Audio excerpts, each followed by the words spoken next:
Hi there. Welcome to Tune Into Gaming. I'm Practical. And I'm North Kozar. Are you? Are you really? I think so. I like to think so. I like to think that, I fit the online identity that I've created for myself behind a name that was often mistaken as North Korea on Xbox Live. Well, maybe not all of us agree.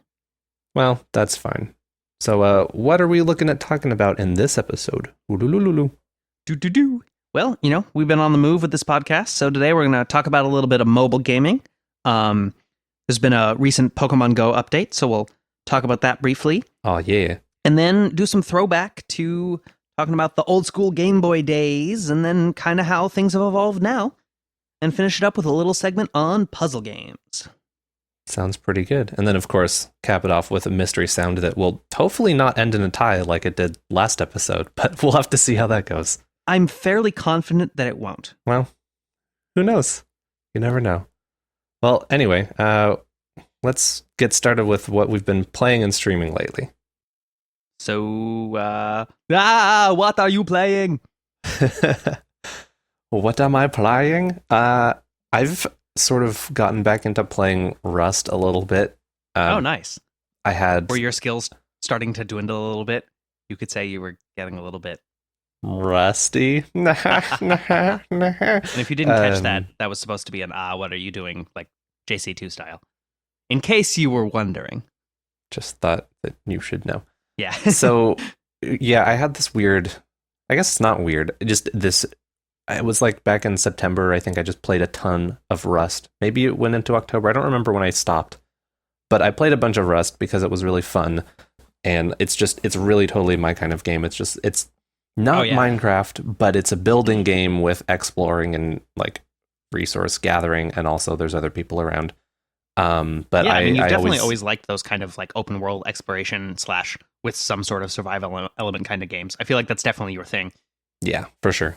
I always played on really like low population servers just because I was scared of other people. So it was mostly like a solo experience, PvE or player versus bear, and PvB. Yeah. So the last time I played Rust, the progression system was very different. You had they had levels, right? Yeah. Yeah, and it seemed fun because it was the first time that we'd ever played it, and so you did things that could be chopping down a tree, mining a rock, building a house, crafting an item, and you get like experience points. I want to do stuff. Yeah, doing all of the stuff that you wanted to do. I did 3 quantities of stuff. That would only get you like 1 experience point. You got to do a lot of stuff. Clearly, I'm not very good at this game. Well, but what was silly about it was that it really made a linear progression in a game that was supposed to be open world. Mm-hmm. And so it made you invest a lot of time up front. And for people that aren't familiar, Rust is an early access game. It's been in early access forever. So it's one of those like quote unquote early access games that we all talked about. Yeah. So at the end of every month, they do a larger update that usually impacts how the worlds are generated and things like that.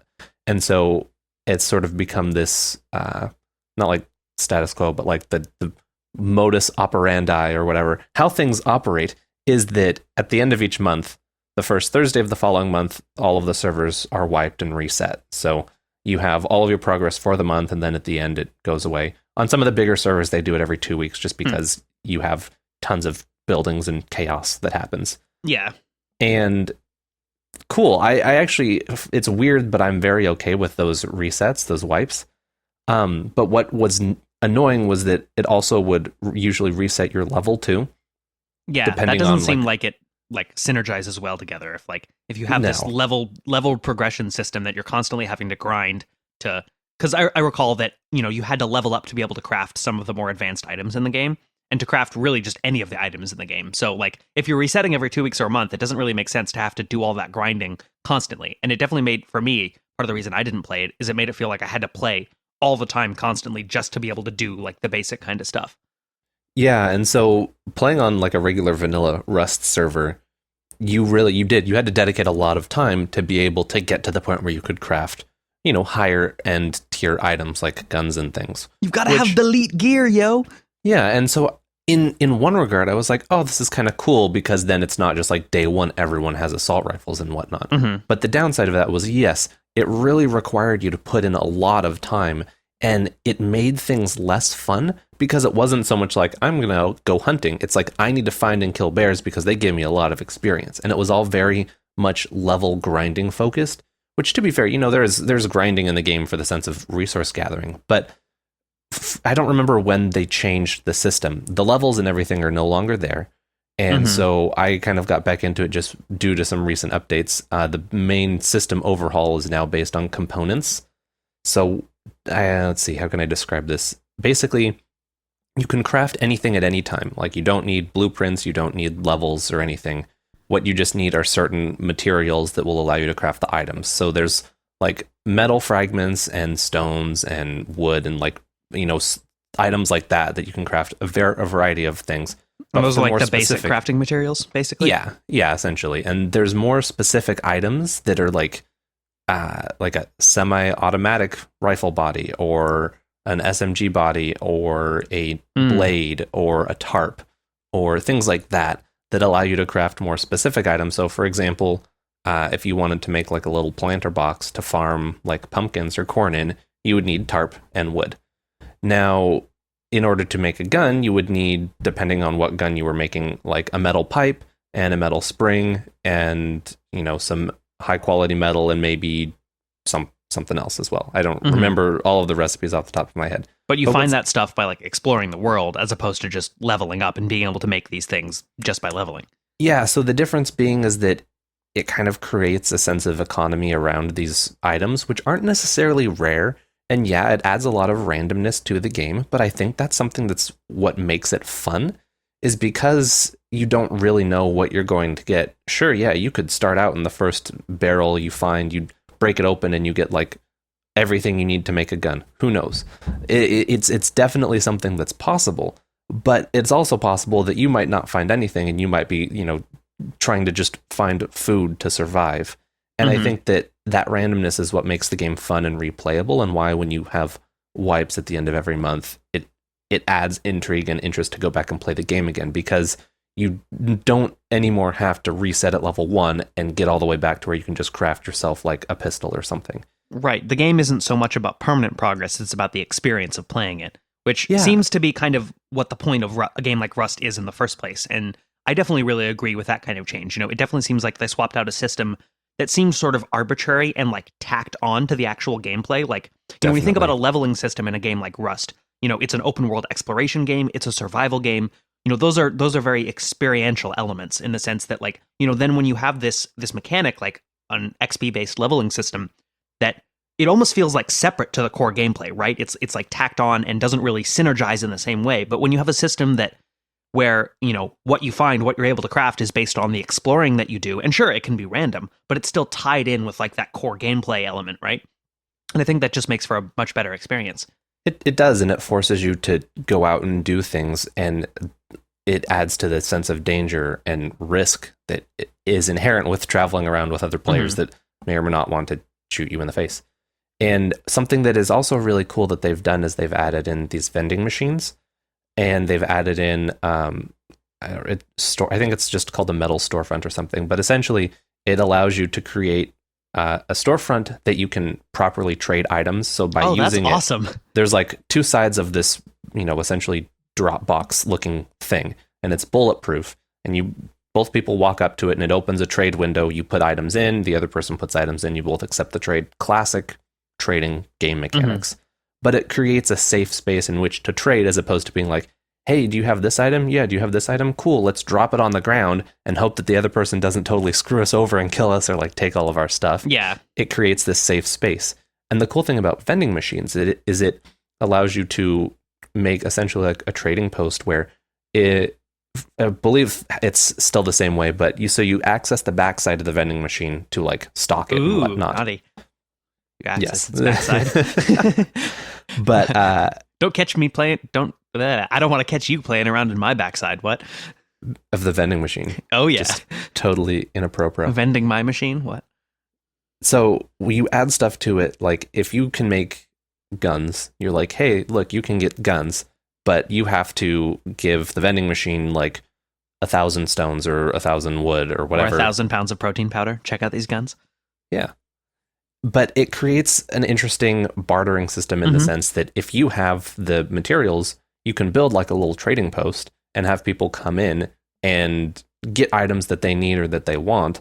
And they're not just going to come like murder your face the whole time.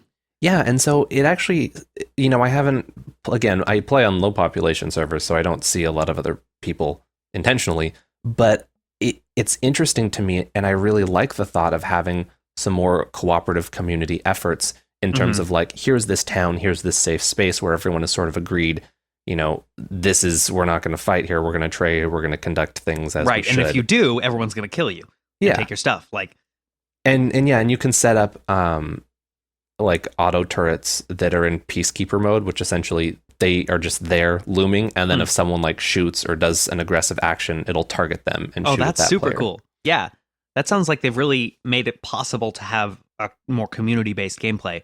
I mean, because it seemed like before when, the little bit that we tried to play on a higher population server, that they were just, or I don't know if I did with you guys, but I think I tried. And there were just, groups of people who clearly were like on VC together, just like roaming around. And then like you couldn't really interact with them because they were just roaming around and they just wanted to do their own thing. But I feel like if you can just trade with anyone, it maybe makes it a little bit more possible just to be solo, but then find people that, because there's actually some reason to like positively interact with someone else. Whereas in the previous system, there really wasn't. It was just as easy for them to take your stuff. Mm-hmm. And I mean, I think that, again, to get some of that interaction, like you would need to play on at least a medium population server, and probably a medium population community server, because the official servers are basically anarchy. Like you go there, you have to know how to play the game, you have to set it up, you have to have a plan, you have to do it, and not get killed because everyone's killing everybody. There's so many people, and it's just like murder brawl. Yeah, exactly. But definitely for having like those community servers, it'll be cool. What I have really appreciated about the last few updates that Rust has done, or Facepunch, the developers of Rust, is they've really started to go back into what has been described by their community as concept limbo, where they're like, here's a cool idea, look at this thing that we've sort of half put together. And they're actually going back and pulling a lot of these ideas and making them real, finally. They're like, hey, that's cool. Now that we've got some things in place, and I mean, I don't know exactly what their timeline is for the game, when or if it will ever come out of early access, but just the fact that they made such a huge change going from the leveling system, which before that was a different system, they're really trying to find something that works for Rust, that gives it the best feel of the game and the experience that the players want and that they want as well for their game. And I appreciate the fact that they're willing to take risks and, kind of be like, hey, this system sucks, we're going to just scrap the whole thing. Yeah, that's really encouraging because, a lot of times if a developer has put a lot of work into, we've built this feature and the feature is now implemented in the game, we don't want to just throw it all out and build something new. Even if there's problems with it, you want to try and tweak it or change it or something like that, right? But the fact that they were willing to just throw it out and actually build something better that fits the style of the game and the gameplay better, or fits it more, that's really encouraging to me, and definitely makes it seem like it's the kind of game that, even if it is in early access forever, they at least have a clear, or again, even if they don't have a clear vision right now, their vision is always evolving and always expanding. They have, it definitely seems that they have the dedication to keep working on the game, and it is a bold move to go and rip out the core system of game like that and put in something new. And there's a lot of people who are like, this sucks, I hate the component system, go back to leveling or blueprints or whatever. And there's always going to be people complaining that's not going to work for everyone. But I think for the sake of the game, having a leveling system, at least, I didn't play with the blueprint system, which was how it was initially. But having the leveling system definitely made it just feel very artificial. It made an artificial sense of progression to try and stall people from getting guns and being super geared. But and granted, I played on a modding server, or a modded server, so you gathered resources a little bit quicker. But within like an hour and a half of playing, I had enough components to, essentially feel adequately equipped to go out and explore safely. Again, low population server, there's less competition. It would probably be different on a higher population server, but it's nice to feel like what I find I can do something with, and not just constantly grinding for resources just to level up so that eventually maybe I can make an item as a gun or whatever. Because it definitely made it feel like the exploration and just doing stuff, interacting with the world was kind of pointless unless you were like grinding XP in the most optimal way. And that's what really turned me off to it when I first was playing, for sure. And like you were saying, now if within an hour and a half you can get a decent amount of components, that means that you can go out and explore and you have some clothes, you maybe have a weapon. And sure, you may find somebody with more gear than you, with more equipment than you, who has more resources, and they're going to be a lot more prepared to fight. But that doesn't mean that you're useless at that point. You still have stuff to work with. And it means you can try and run away, you can hide, I don't know if you can like set traps for them. That's something that I would like to see. That would be really cool. There are traps and things, but it's not just the kind of like, oh, someone's following me, let me quickly throw down a trap. It's more like defensive measures for your base or whatnot. Yeah. But yeah, I mean, it's still cool. It definitely feels like it allows you to interact with the game and interact with other people in a way that before you just simply weren't capable of. If you were a low level player, there was literally nothing you could do against a high level player. They would have all the equipment, and even if you were to steal it from them, it wouldn't matter because, sure, they die. If you kill them and you steal the equipment they have on their body, they can still just go make it and you can't. So even then, if you die, you're screwed until you steal it from someone else again. Yeah, and that's the kind of thing where when I played before with the leveling system and I would find guns, I had a box full of guns and like sniper rifles and stuff or bolt action rifles that I'd never took out with me because I was afraid of losing them, which is pointless at that point because if I'm not going to use them, I'm just going to hoard them. Why have them? Yeah. And with the component system, it's nice because, okay, so you get enough components to make a bolt action rifle. Like, whoa, that's really cool. And it's the kind of thing where I don't necessarily feel like I'm not going to maybe take it out on every expedition, but when I'm like, this could be useful for what I'm planning to do, I feel comfortable taking it with me because it's the kind of thing where if I die, if I lose it, I'm not, like back at square zero where I'm not level 35, so I can't craft it. It's that, okay, well, now I have to go out and explore and find these components again. And now maybe I'm using a bow and arrow, but I can still easily craft a bow and arrow. I can craft arrows, I can craft clothing, everything I need because I can make whatever I want whenever. So it is nice in the sense that, like you can lose stuff and you have to go back out and explore to find the components again, which does take time, but it doesn't feel like you are stuck at your level because there is no level. Like I've said that a couple times, but it definitely feels a lot nicer to play. It's interesting that it changes the death mechanic significantly as well, right? Because, since you don't have a persistent level across death, that was one of the things that made death kind of not matter in the previous system is what I felt like. Right. Well, again, it was sort of this contrast. If you were low level, death mattered because anything that you had found that you couldn't craft, you lost forever. Yep. But if you were high level, death didn't matter because as long as you had a base somewhere with some stuff, you could just craft everything. Whereas now it really is just about okay, what you're carrying with you and what you're actually going to lose. But it makes it, again, even if you have a lot of stuff, it means it does matter because you've lost your valuable stuff if you die with it, Yeah. It's interesting how, you can introduce a mechanic like that and almost subvert another mechanic, right? The death part. It is, yeah. I do think that it's interesting. And I think that, again, at some point we'll have to try and find a server that's a bit less low population so I have more player interaction, but it's difficult because I think I've kind of settled that I like a mostly vanilla Rust, but I like no decay. I don't like having my buildings decay, so I have to feel this urge to log in every day and repair things. And I like having just a little bit more resource gathering, just twice as much. So for every axe you swing at a tree, you get 40 wood instead of 20 wood or whatever the numbers are. I can't remember off the top of my head. Getting wood. But so it's the kind of thing where I like a slightly modded Rust, and a lot of the modded servers are just jam packed with teleport home, have all of this aggressive UI and everything. And it ruins the experience at that point. Yeah, and I mean, if I could just find maybe a basic, or maybe just even a vanilla server that had no decay, that would probably be something that would suit my needs pretty well. Yeah, because again, even the gathering rate changes don't make as much of a difference now that there isn't a friggin' leveling system. Right. Because didn't you say it doesn't affect the actual components that much? It's more about what you find. If you find it, you're still going to be able to make whatever item it was. Yeah, so you find junk piles that have barrels or crates, and you open them or break the barrels open, and you find items. And from that, you take it back. You find a sewing kit. Cool, you can make different kinds of clothing, or you find a metal pipe. You can make whatever you make. Or you can just hit people over the head with metal pipes. No, you can't use it as a weapon. But it's not a lead pipe in the observatory with, was it Colonel Mustard? with Colonel Mustard. They were just chilling with a lead pipe. Yeah, the lead pipe committed the murder, but wielding Colonel Mustard. Now there's an image for Colonel Poisoned Mustard. Yeah.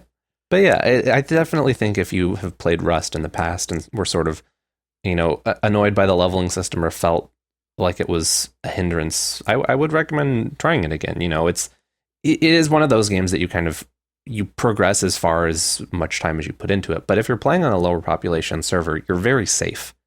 You're not going to lose all your stuff if you don't play for a week. Again, that's why I like no decay, because if I don't play for a week, then my house hasn't fallen down around me. Your house is as secure as you build your house at that point, which is, I think that's a cool mechanic. I definitely agree with that I would want to play with no decay. The decay mechanic seems silly to me. Like it makes it so that you have to play every day. Like it's a vital mechanic for large population servers, because if there was no decay, every person who went on and played for an hour and built a house, their house would always be there. Right. And when you have thousands of people going through a server over the course of just 2 weeks, it becomes just destroyed in terms of like buildings everywhere, stuff everywhere.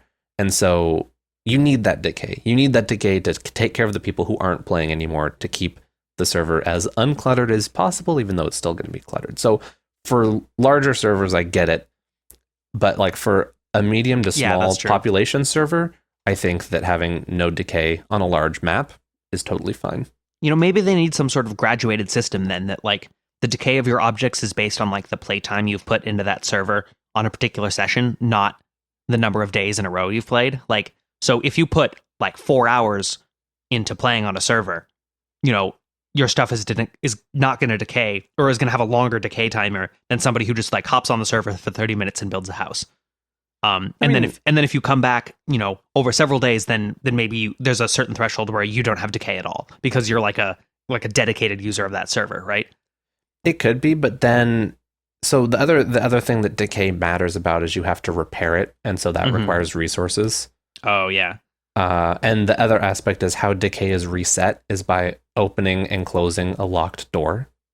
And that's just a game mechanic. So the upside for me in terms of having no decay is you can do things like build bridges across a river, and those bridges are going to stay there even though there's no door attached to them, Yeah. So maybe it needs to be then for just like lockable objects, because I think the problem is like if you have a bridge, it's not an enclosed space, so it's useful to other people, or if they don't like it, they can destroy it. Whereas like if you have a really solidly built house, there's not much that other players can actually do about it if you're not playing, right? It just becomes this like blocked off area. And so I see why that, like, on the one hand, for larger population servers, it's necessary, but it also means that you can't do other types of building that maybe you would want to. Yeah. So basically what it comes down to is I just need to find a nice small/medium population server with no decay, and be fine with having vanilla gather rates, which really are not bad, but it's just, I like to gather vanilla at the fastest rate possible. Usually, because it's got that nice smell. I remember when I was a kid, I would see the like little bottles of vanilla extract and see, oh, this has alcohol in it. And so like one of my parents would be baking something and I'd be telling him, hey, I'm going to eat that. You can't put that in there. That's alcohol. I'm a kid. You thought the vanilla bottle was alcohol? Well, the vanilla extract has like a small percentage of alcohol in it, actually. Yeah. Oh, really? Yeah. Oh, like, the more you know. Way below the level that would get even a child drunk. But like, I mean, if you like drink it, maybe. Well, considering you put like a couple of drops in your baking, Right. I guess I won't go chugging the vanilla extract bottle anytime soon. Well, hey, I mean, people like huff cough syrup, right? Don't do drugs, kids. No, stay in school. Stay in school. Yeah. But yeah, so that's my thing on Rust. It's fun, and it hits all of the good marks for me in terms of something I enjoy to play. And it's nice because, again, playing on a low population server for me is very chill. I can go out, collect some things, and like if I'm unsure what to play, I just feel like playing Rust is really easy because I just get to collect things, build, explore, find new things, gather stuff. So Yeah, it's kind of interesting thinking about the building in that way too, comparing it to a game like Minecraft, where really the focus is building. You know, you build stuff and it's almost permanent, or totally permanent, and it definitely changes the dynamic of it. Like, you know, once you have like a house or a base, and you in Minecraft, for example, and you have a decent amount of armor, you don't really need to have like one central location. You can just like build stuff wherever and just travel around. But again, it's like there's more freedom there with the building aspect because you don't have decay. Mm-hmm. That's true. But then you also, on the other hand, anyone can like destroy the blocks if you're on a multiplayer server. So it's kind of different. Whereas like Rust is very much, you know, if you've built this and you have your building cabinet or whatever assigned to you, it's like you're in control of that area. Yeah, I mean, they can waste a bunch of time trying to blow it up, but it is, you know... But it's like a waste of resources if those are somewhat rare, you know? Yeah, which they are. For sure. So maybe is that like one difference then that maybe makes decay slightly more necessary in kind of the new component world versus the XP leveling world? Because, I mean, it definitely seems like if the game is more dynamic, it's not about your permanent progress on that character, it's more about what you find, then maybe building a permanent house doesn't matter as much. Well, I think that it does in the sense that you're not going to be able to always use and craft everything that you find at the same time. And because of all of the different components, inventory space has become a very, very important thing. Because not only now do you have stacks of wood, metal ore, and sulfur ore and whatnot, you also have all of these components that take up their own slot. So, like, you got to have a place to store them safely. Okay. Well, that's interesting. Yeah, I'll definitely have to check that out more. If you like open world exploring survival games, Rust, definitely a good one right now. For sure. Yeah. Yeah, other than that, I've been playing... Well, I actually haven't been playing any Rust, but I've been playing a little Enter the Gungeon, and you have as well. And so has a little bit, yeah. It's a fun one. I have to say, I want to play it more, but a lot of the times when I want a game, at least, you know, this past week especially, I've just been in more of a chill mood and not wanting the stress that comes with playing Enter the Gungeon, which is definitely stressful. Yeah, I don't know if we talked about it on a previous episode, but Enter the Gungeon is a roguelite, top-down bullet hell kind of shooter. Yeah, I mean, that describes it really well. But the gunplay is really, really good in my opinion, and there's all sorts of very interesting weapons that you can find. The game is mostly about all the crazy random guns. There's a lot of crazy random guns. The enemies are bullets themselves, so there's lots of gun puns. The game is a gun pun. It's Enter the Gungeon. Enter the Gungeon, yeah. And as you may have suspected, it's a dungeon full of guns. I think, is the dungeon itself a gun? Yes, it's a giant bullet. Oh, yeah. So definitely all the puns. But yeah, they just released some, not DLC, but an expansion, a free expansion recently, which is pretty cool. There's a lot of new enemies. I ran into this like door boss where I was on the second floor and I went into the room expecting to fight like the Amoconda or something like that. And suddenly the door attacked me and I was like, what the hell is happening? Yeah. Oh, that's weird. I have not experienced that. Yeah, it's called like Door Hazard. I had never seen that. I'm actually kind of a weird opinion about roguelike games like this in that I don't like using the wiki that much, especially when like new content has come out. Right. Because I want to be able to just experience it and like see what happens. I definitely think that like part of the fun of the randomness of a roguelike or roguelite, depending on, you know, what genre you prefer to call it. Part of the fun of the randomness is the fact that like you don't know what you're going to get. And so if you look up everything ahead of time, I think it sort of like nullifies some of that experience. Yeah, definitely. I agree with that a lot. I think the only thing I looked up for Enter the Gungeon was secret rooms. Oh, yeah. Because I didn't understand what they were or how you found them. And once I got that, I was like, oh, okay, cool. Yeah. That actually makes me think of something that I think is kind of cool for like older games, you know, in the era of the walkthrough manual and that kind of thing, where we didn't have all of this information available on the internet. You know, talking about games with your friends, you'd pick up all these like little tips and stuff. I think we've talked about this previously as well, but it's kind of interesting how different it is now that you kind of have to like seclude yourself from the information to get that experience sometimes. Yeah, it's a lot different. Whereas before you were like, someone talk to me about this game. I want to learn more. Like, this is what I know. What do you know? And it's like, now it's like, I need to shun the internet. For months, and then you learn something new from your friend who's also been playing the game for months, but because like the information pool is so much smaller, yeah, like you continue to learn these really interesting things about just how the game mechanics work, etc. Well, and I mean, not before internet, but when internet was becoming more of a mainstream thing, they still had like the cheat magazines and cheat books in the magazine section and whatnot, which was always funny. But yeah, like for Legend of Zelda Breath of the Wild, I've had to just like ignore everything. There's lots of like, look at all these new gameplay videos and things, and for it, I'm just like, no, I don't want to know, because I want that first experience. Yeah, you know. Yeah. Whereas with Mass Effect Andromeda, I know sort of what I'm expecting, so I'm more critical of it. So I'm kind of like looking at like the gameplay videos and things, being like, okay, they're doing it this way. Oh, interesting. This looks cool. So maybe this is like part of the reason why, in general, when like a new IP comes out, or a new game comes out, and then it like we don't like the sequels as much, is because we already know what the experience is we're going to get from it, right? The first game, even if it's unrefined, has kind of the raw essence of that experience that we haven't seen before. And as it gets further refined, it's just kind of narrowing the scope of it. Like you think about a series like Mass Effect, I think that really is true for it, in that, you know, Mass Effect 1 was very unrefined compared to Mass Effect 3, for example. Yeah. But it had the same raw experience, right? And so as, you know, for us, since we appreciated the experience in the first game, just seeing it get refined over time, like you can see the changes, but you're not getting what you were getting out of the first game in the same way.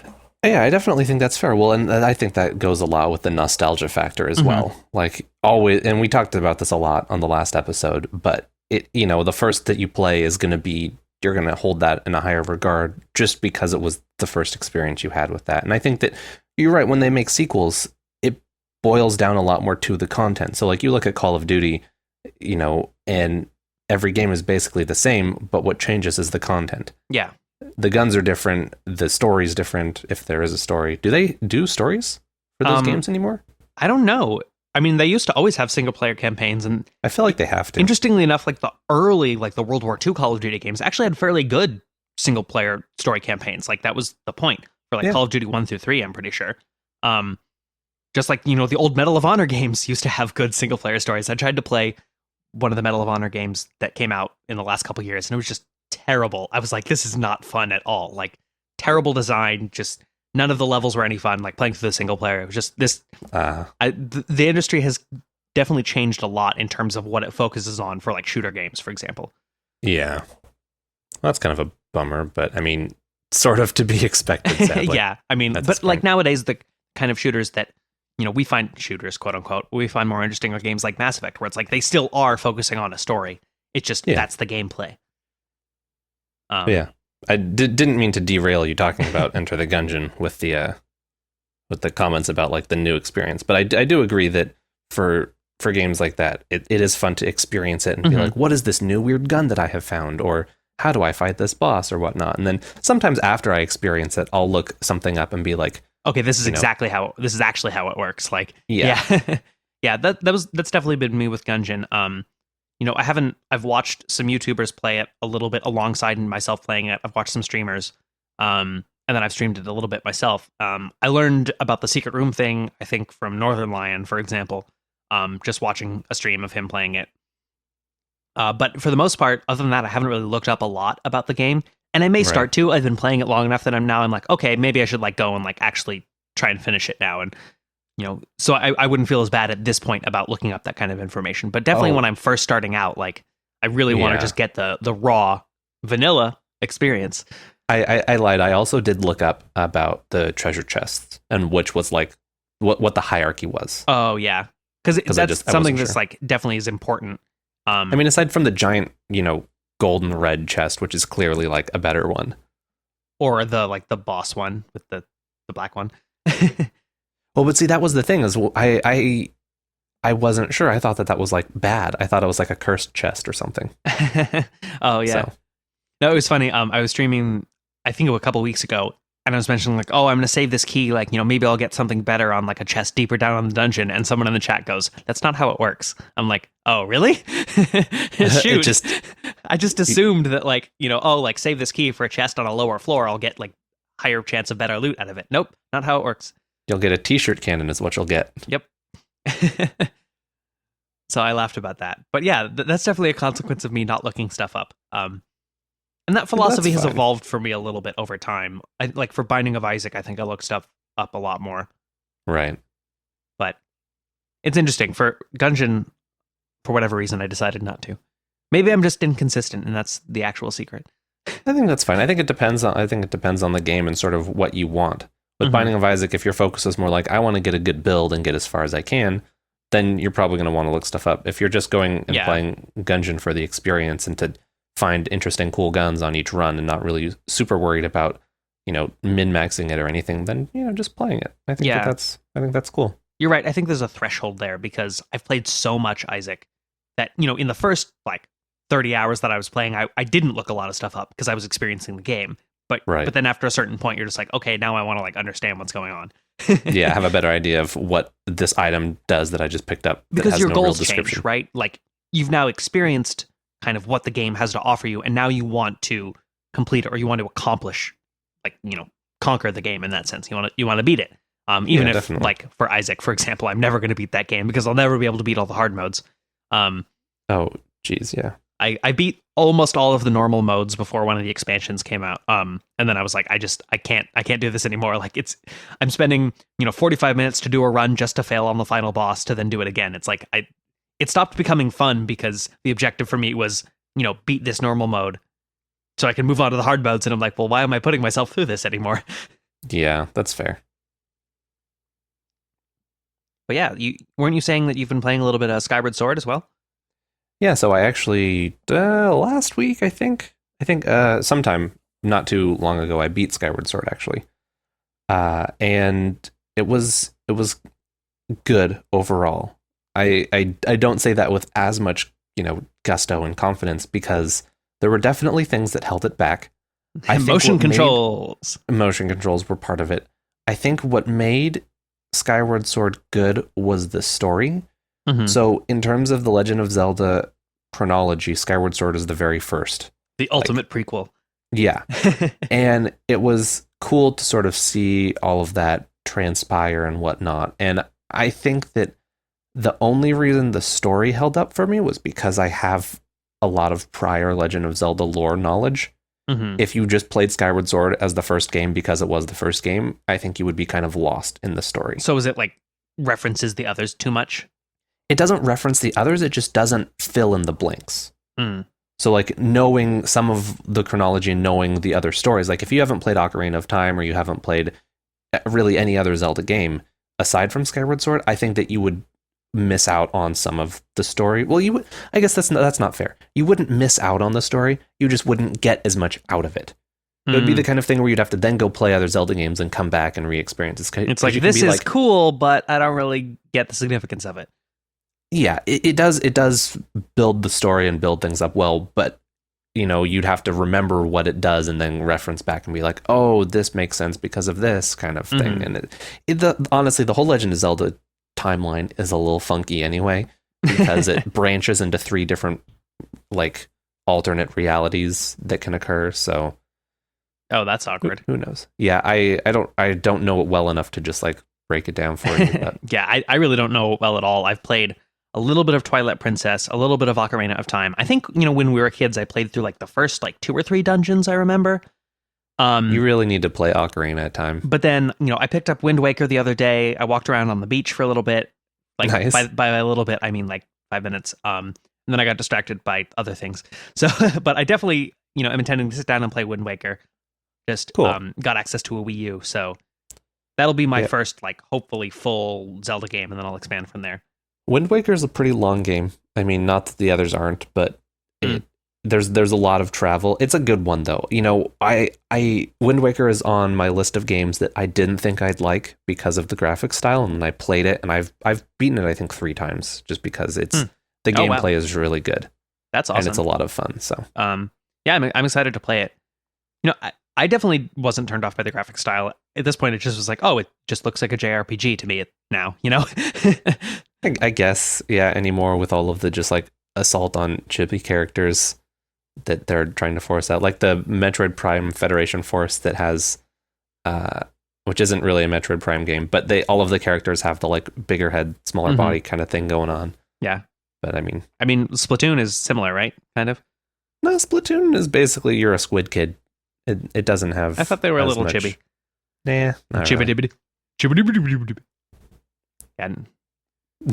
But anyway, speaking of walking around, not on the beach, But in case you weren't aware, in Pokemon Go, the Generation 2 Pokemon are now in the game. And I believe that happened on Thursday? That's pretty cool. Or Wednesday? I don't remember the exact. I think it was Thursday. And it's really exciting for me because, one, I still have played Pokemon Go. It's definitely dwindled a lot, but I mean, we've talked about this before a little bit, but it's like it's sort of just slimmed down to like what the core player base probably would have been anyway if you had taken away all the hype, right? I think so. Definitely Gen 2 hyped it up a lot, and there was a lot more, like trending on Twitter and whatnot. But Gen 2 is exciting for me because that's really where I started with Pokemon. I did originally play Blue version, but when I like owned my own, it was Crystal version, and I had my own Game Boy and everything. So like Gen 2 is the one that I know really well. And it's cool to just have all those Pokemon around. It's interesting because I know a lot about Gen 2, and there's a number of Pokemon that are pretty common that were rare in the game. And it's not that it like matters or whatnot, but it's one of those like, oh, they've decided to take this route kind of thing and whatnot. But they've definitely, I'm most familiar with Gen 2 as well. Yeah, they've also done a number of like nice improvements to the game and the UI and whatnot. So it's, if nothing else, I'm not really big into the whole like gym battling scene, but I like catching Pokemon, trying to catch the strong ones and evolve them and completing the Pokédex type of thing. And I really like hatching eggs. That's one of the fun things that I like to do, which unfortunately also kind of costs money if you want to be efficient about it. Well, because you have to get the egg incubator still. Is it the system still the same? I haven't played it in a long time. Yeah, the egg hatching system is still the same. Okay. I think it's nice though, because it definitely gives you an incentive to just go out and walk. Oh, totally. So the Valentine's Day, Pokemon Go had a Valentine's Day event that had double candy for all Pokemon that you caught or hatched or whatnot. And the event ended sometime around 11 on the 15th. And I had two 10-kilometer eggs that were almost hatched, but there were 30 minutes left of the event, and I had like 2 kilometers to go. And I was like, I don't know if I can walk this because I can barely run a mile in like 20 minutes. So I went outside in the rain and I walked like 2.5 kilometers and I hatched the 2 eggs, and I was like really proud of myself. How'd you protect your phone from the rain? It was in my pocket. Oh, but so if you found a Pokemon, you just ignored it? I mean, yeah, the main purpose was to hatch the eggs. Oh, yeah. Because what I wanted to do is I wanted to clear out all of my eggs, so when Gen 2 was released, that I would be able to get new eggs. Gen 2 Pokemon. That makes sense. Yeah, maybe you're less compulsive than I am, because that was my issue that I've had with Pokemon Go, is that like, if I take it out somewhere and I'm like walking, it's like there's a Pokemon every like 10 feet. So I'm like, I don't want to like be constantly like fudzing with the thing. But I'm too compulsive to just ignore them. So I have to. It's like well, and I think that it kind of depends on how you want to play the game too. And sort of what we were talking about with like looking up stuff with Enter the Gungeon, but like there's people who want to catch everything because they want the candy. So if you want to level up your trainer, the most efficient way to do that is to catch a bunch of Pidgeys and then use a lucky egg and evolve all the Pidgeys at the same time. Right, because that gives you double experience. Yeah, when you get evolving, right? Yeah, I don't remember. I think it's like you get 1,000 or 500 per evolution or something like that. So that's definitely the most efficient way, which requires you to catch basically everything because there's Pidgeys and Rattatas and Weedles everywhere. Pidgey stacking. I remember my girlfriend was doing that when the game was popular. Yeah. And so, if that's your goal, then you're going to want to do that and catch everything. If your goal is to only catch new Pokemon, then you're not going to care as much about all of the Pidgeys that are around. If your goal is to do like gym battling, then you're going to probably catch about every Pokemon that's around because you want to get a Pokemon that has a good moveset or good IVs. Yeah. And I think that it really just depends on how you want to play it. Like, for me, I really like hatching the eggs because, again, it's something that gets me out walking. But now having Gen 2 out, it's gotten me out walking as well. Like I went and walked a bunch yesterday just because I wanted to catch the new Pokemon and get new eggs and hatch them, which unfortunately I didn't hatch any Gen 2 Pokemon. So does this mean also that like just the Pokemon that you'll find in any given area has completely shuffled around? Not entirely. The biomes and everything are still the same. Okay. If you have a large concentration of Pidgeys and Weedles and Rattatas, you're going to also have a lot of Sentrets and Ladybuzz and Spinnerax. Okay, that's cool. Hoothoot's sort of... One thing that they didn't do that I'm kind of bummed about is that they didn't make day and night spawns a thing. At least it isn't apparent, because I've caught a number of Hoothoots in the middle of the day. And I was hoping that they would do that because they even added in like nighttime music and daytime music differences. But yeah, that would be really cool because I remember the Gameboy games for Gen 2. It was definitely like that. Something that they did do really cool, and this is kind of spoilers if you care about like Gen 2 secrets in Pokemon Go. But if you have an Eevee and you want to get an Espeon or an Umbreon, they did. So Eevee evolving prior to now is just completely random. You evolve it and you have a 33% chance to get Vaporeon. Wasn't there a name thing that you could like force it, but only once or something? Yeah, there is a naming Easter egg that you could use to force it, but just the one time. So once you do it once, it doesn't work anymore? Correct. Okay. That makes sense. And that's also true for Umbreon and Espeon. Umbreon and Espeon. But what they did cool. The cool thing that they did. Oh, good. Excellent. Is in the games, to evolve Eevee into Espeon or Umbreon, you had to have it at a high happiness level and level it up during the day to get Espeon and during the night to get Umbreon. I remember that. So what they did is, and this is basically now as confirmed as I think it's going to get, you have to have Eevee as your buddy Pokemon, walk it over 10 kilometers, and then keep it as your buddy Pokemon and evolve it during the day to get Espeon or during the night to get Umbreon. And it's cool because that's basically exactly how it would work in the game. And it's a way to, pick which one you want. So if you like take it off your buddy Pokemon and put it back on, you have to walk the 10 kilometers again? No, you just, at least from my understanding, I don't know that specific thing has been tested, but from my understanding, it has to have walked 10 kilometers as a buddy. And then it has to be your buddy when you evolve it. Yeah. And if you just are randomly evolving Eevees without walking it, you'll never get anything other than Flareon, Jolteon, or Vaporeon, unless you use the naming Easter egg. So, but I appreciated that a lot. I was like, good for them for adding really awesome, that little detail in there, which was pretty fun. Yeah, I remember on Gold version, I think you could like reset what the Game Boy's time was or something to go give my was my Jigglypuff. It was my Clefairy. No, it was my Togepi. I was trying to give my Togepi numerous haircuts because I wanted to evolve it. Nice. Yeah, got to get all those haircuts. Which I don't think Togepi has the happiness thing. You can just evolve it into Togetic.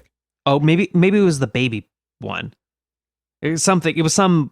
I remember there was a particular Pokemon. I recall it being Togepi, but you're right. In the game, all of the babies have to have a happiness level, a high happiness level to be able to evolve. Oh, okay. In Pokemon Go, that's not a thing. Sorry. Oh, okay. Yeah, right. So I must have had baby Togepi. No, Togepi is the baby.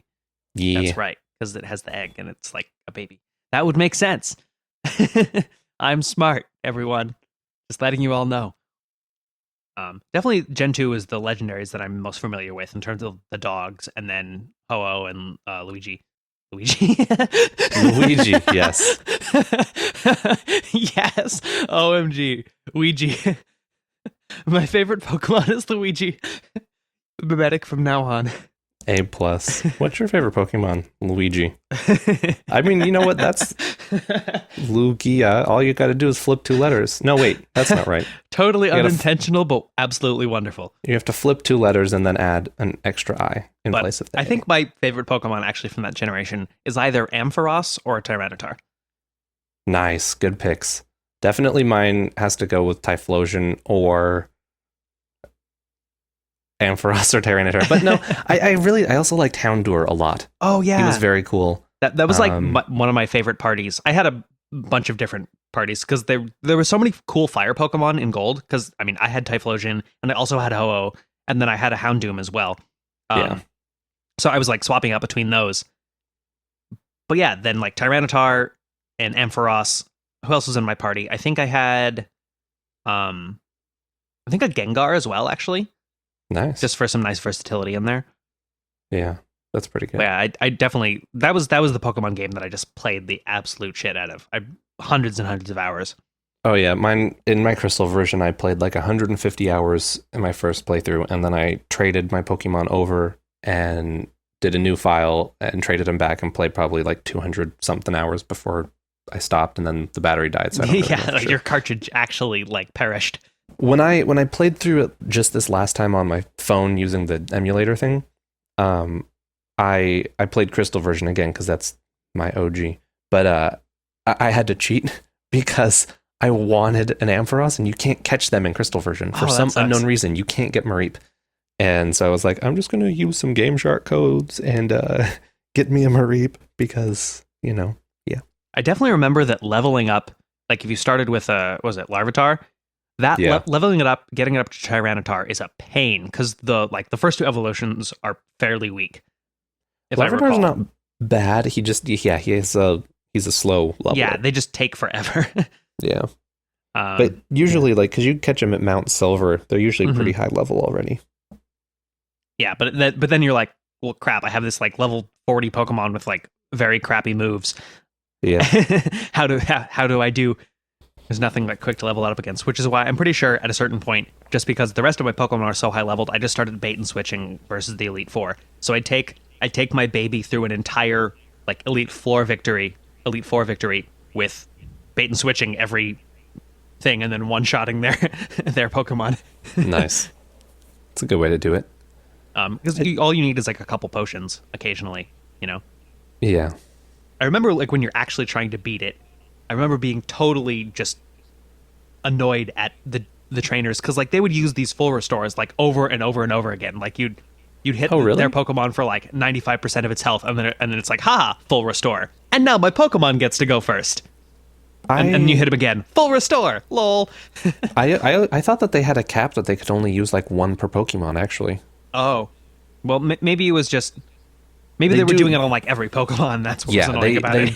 They definitely do it a lot for sure. But when I played through the Elite Four, or I didn't play through the Elite Four a second time on my most recent Crystal playthrough, but it was actually really tough because I hadn't overleveled my Pokemon. I was just sort of cruising through, and it was a good challenge to beat Lance. It took a lot. It took switching Pokemon. It took using my one max revive. It took using a revive and a hyper potion. Nice. It was a challenge, but I ended up doing it.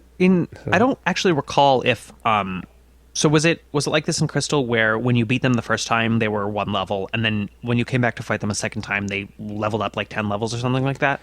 Yeah. So I don't remember what is the trigger for that. I think it's when you collect all of the Kanto gym badges. Oh. They increase their level. Oh, in between that period of time, you actually can't go fight them again, I think, right? I don't know. I'm really not sure on that. Recall. It's been too long, but you are correct that when you go back and fight them a second time, at some point they're stronger. Yeah, that was just the cool thing about that generation in general was that you had Johto was the first place you went to, but then once you beat all the Johto gyms, you beat the Elite Four, you got to go back to Kanto, which especially because Gen 1 is iconic Pokemon. Yeah. Going back to that area definitely made me feel a continuity between the worlds in a way that the games since then really haven't. Oh, totally. And it was as a kid, that was the most amazing thing ever. I remember being so excited when I realized that's what was happening. Because you get the SSAN ticket and you get off the boat in Vermilion City. And I was like, what? No way. And I ran in and told my mom, I was like, Mom, this is the coolest thing ever. And it just was this is a very specific visual memory of my childhood. Well, and the fact that going through Victory Road actually takes you into Kanto briefly. Yep. Because that's accurate. That's where it is. I definitely think that just that experience inspired a lot of our future love for open world games. Because just realizing you can be in an area and then step outside of it and there's all this other space to explore. Maybe. It was definitely cool. I definitely wish that they would do that again. But now you have so many different regions that I don't think they care enough to do that. I'm still of the mind that having a Master Quest version would be pretty cool. I was just going to mention that because I know that was one of the primary things we talked about as they kept coming out with new versions was we need a Master version where you can catch all the Pokemon and go to all the regions. You start in Kanto region and just work your way. They need it to go to level 400 or something like that though. Probably. Or just reduce the experience rate significantly between levels, maybe 30 onwards. So it's you get past a certain threshold and it slows down because it's more about strategy at that point. I don't know, but it would take some changes. So that's probably why they're not doing it. And also then they don't make as much money. Also, realistically speaking, who who would play through all of them. Yeah, no one. Well, and that's the thing. The weird part too is that kids growing up now with like Pokemon as it is today, it's sort of this weird contrast between like Pokemon Go, which is like all the old school Pokemon, but then all the new games, which are like totally out of left field as far as I'm concerned, right? Like I just have almost no awareness of like the newer stuff, just because of like my nostalgic memory is Gen 1, Gen 2, maybe a little of Gen 3, but not really even that. I definitely, I peak at Gen 2, and I've got some good Gen 3 knowledge, but Gen 2 is my prime, it's my wheelhouse. There's this website that was pretty cool. I think it's just pokecries.com or pokecries.net. Oh yeah, you were telling me about that. So because I was curious, my girlfriend asked if I knew the Pokemon by their cries, and I was like, I'm pretty sure I do. And she started playing them from Pokemon Go, and I was like, I have no idea what these are. And they're a little different in Pokemon Go than they were in the game, to be fair. But it's actually really difficult. And on the PokeCries website or whatever it is, you get a picture. So you just like, it's like a multiple choice 1 out of 4 type of thing. Oh, okay. But so I was going to say the number you listed was like, that's really high. I don't think I'd be able to match up that many. But if you get the picture, that makes it a little easier. Yeah. But it was fun. It was fun, like, kind of challenging. And with the picture, I was like, yeah, I know a lot of these, or at least I can tell which ones they aren't. A few of them got me. Dunsparce, I had no idea. I missed him like a number of times when he came around. But it was fun to challenge my Pokemon Cry knowledge. I want to take a moment and mention how amazing the sound design for the Pokemon Cries is, just in terms of like creating a noise that became iconic for a Pokemon, so much so that, I mean, yeah, you hear it a lot of times with the really crappy like old school Game Boy speakers, like yeah, but when you hear it, it works very well, I think. And I don't know that there was ever a Pokemon Cry that I was like, this sounds out of place or this is weird. And it's cool, whoever, I have no idea who, but whoever did that, that group, that team, that person did a really good job of making the Pokemon Cries, I feel like. Yeah. Wasn't the deal with like the Game Boy sound also the sound cards? It wasn't just like the speakers. It's like they had a very limited amount of sounds that the sound card could actually make. Yeah. It's interesting, like, because you don't think about that these days, where every like handheld device has just like full on, HD digital, HD for audio. Yeah, that's totally what I meant to say. I mean, that is a thing. There is the whole like. I mean, it is like high definition, yeah. Yeah, but it's crazy, like how far the technology has come, and we were talking about mobile gaming in general, right? Just how different it is now. Like, I remember when I was a kid, like taking my Game Boy and riding my bike to the library, like getting out a bunch of books. I like sci-fi books at the time, and then going and sitting on, because the library in our hometown had this like massive like lawn park area right outside of it, which was really awesome. Oh yeah. So I would just go like find a tree to sit under, and I'd like, read a few chapters of whatever book I was reading, and like, go fight the Elite Four, or whatever I was playing on Pokemon. I think I was also playing Summon Night at that point, because I had the Game Boy Advance SP. That's one of that I should stream at some point, because that was a good one. That game was super fun. Definitely, had a big impact on me. But yeah, I just remember it was really cool just being able to take the game that I was playing anywhere. Which now in the days of like, I'm primarily a PC gamer now, I play almost nothing on mobile. Yeah. But just because like cell phone games are so different, or have evolved to be so different from like what the Game Boy was originally, and now even the DSs it's a totally different realm of stuff. What are we on now? The new 3DS, new 3, 4 so DS new? There's the new 3DS, which Nintendo needs to figure out how it's naming things. Is the most current 3DS, which just has like the better processor and stuff like that. Is that the one with like the alternate nipple or something? That basically, because it basically has dual analog sticks, except one is like kind of like the C stick it was on. But it's not even the C stick. Oh. Like on the Lenovo ThinkPads. Oh, that terrible. It's that kind of nub. Which it's fun I think because I've played it, but it like slides around side to side, but it's like thing. It doesn't move. It's basically all just like pressure based. Oh, okay. Then maybe I haven't actually used it. But there's not really many games that use it, honestly, at least from what I'm aware of. Because I remember the analog stick actually feeling kind of nice when playing Smash on the DS. Yeah, it's not bad. Speaking of Smash, we need to play Smash. Yeah. I need to get Smash. Oh, there you go. I need to get smashed. Let's get smashed this weekend. Okay, sounds good.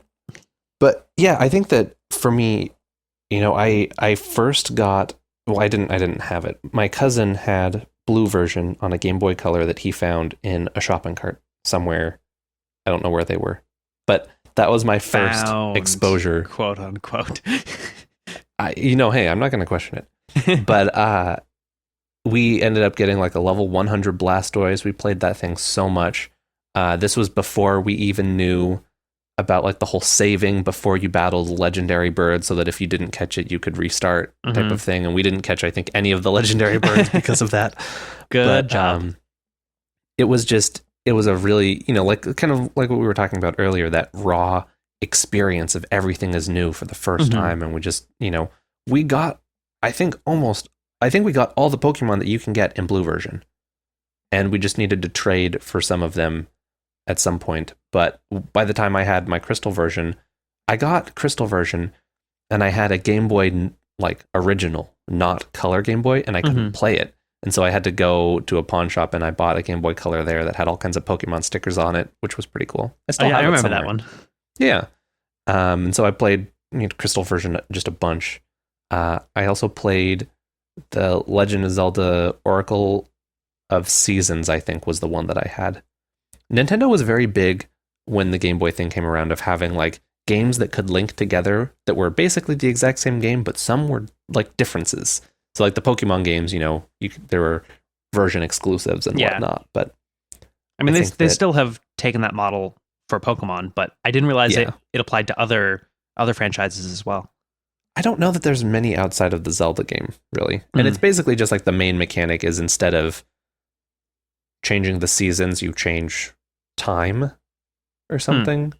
The games might be more different than I'm giving them credit for, because I never played Oracle of Ages. But I definitely remember seeing people play that game. For me, like my first exposure to Game Boy games, which is, my primary childhood mobile gaming experience, right? Was actually riding the bus back and forth to school. Because of the particular elementary school that I went to, I had to ride the school bus, and it took like an hour and a half to get there because we had to like go all the way to the bus depot, and I had to get on a second bus and then go back. Yeah, it was because I was in this like special program where I went to a school that I wasn't actually zoned for. Oh wow. But yeah, so the consequence was that it was an hour and a half commute basically, both ways. That sounds actually awful. Yeah. Especially for school. I mean, thinking back on it, it was like, wow, that's crappy.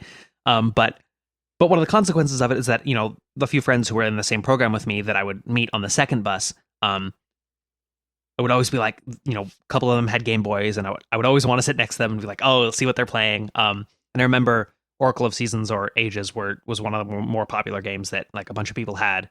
So I remember seeing that one a lot. I don't think I ever really got to play it. But yeah, definitely just like riding the bus and like, sitting beside my friends and like watching them play whatever Game Boy game they were playing was very, very formative early gaming experience for me. That's awesome. So it's basically the early days of live streaming, except it's not streaming, it's just live. Exactly. Back in that thing. And say what? We're doing it before it was cool.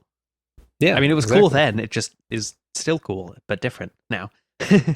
Yeah, it's very different now. But I definitely think that outside of like the Game Boy games, when I first got my Game Boy Advance, I can't remember what game I had for it first, honestly. Because you had one of the like oblong models that was like almost like oval shaped.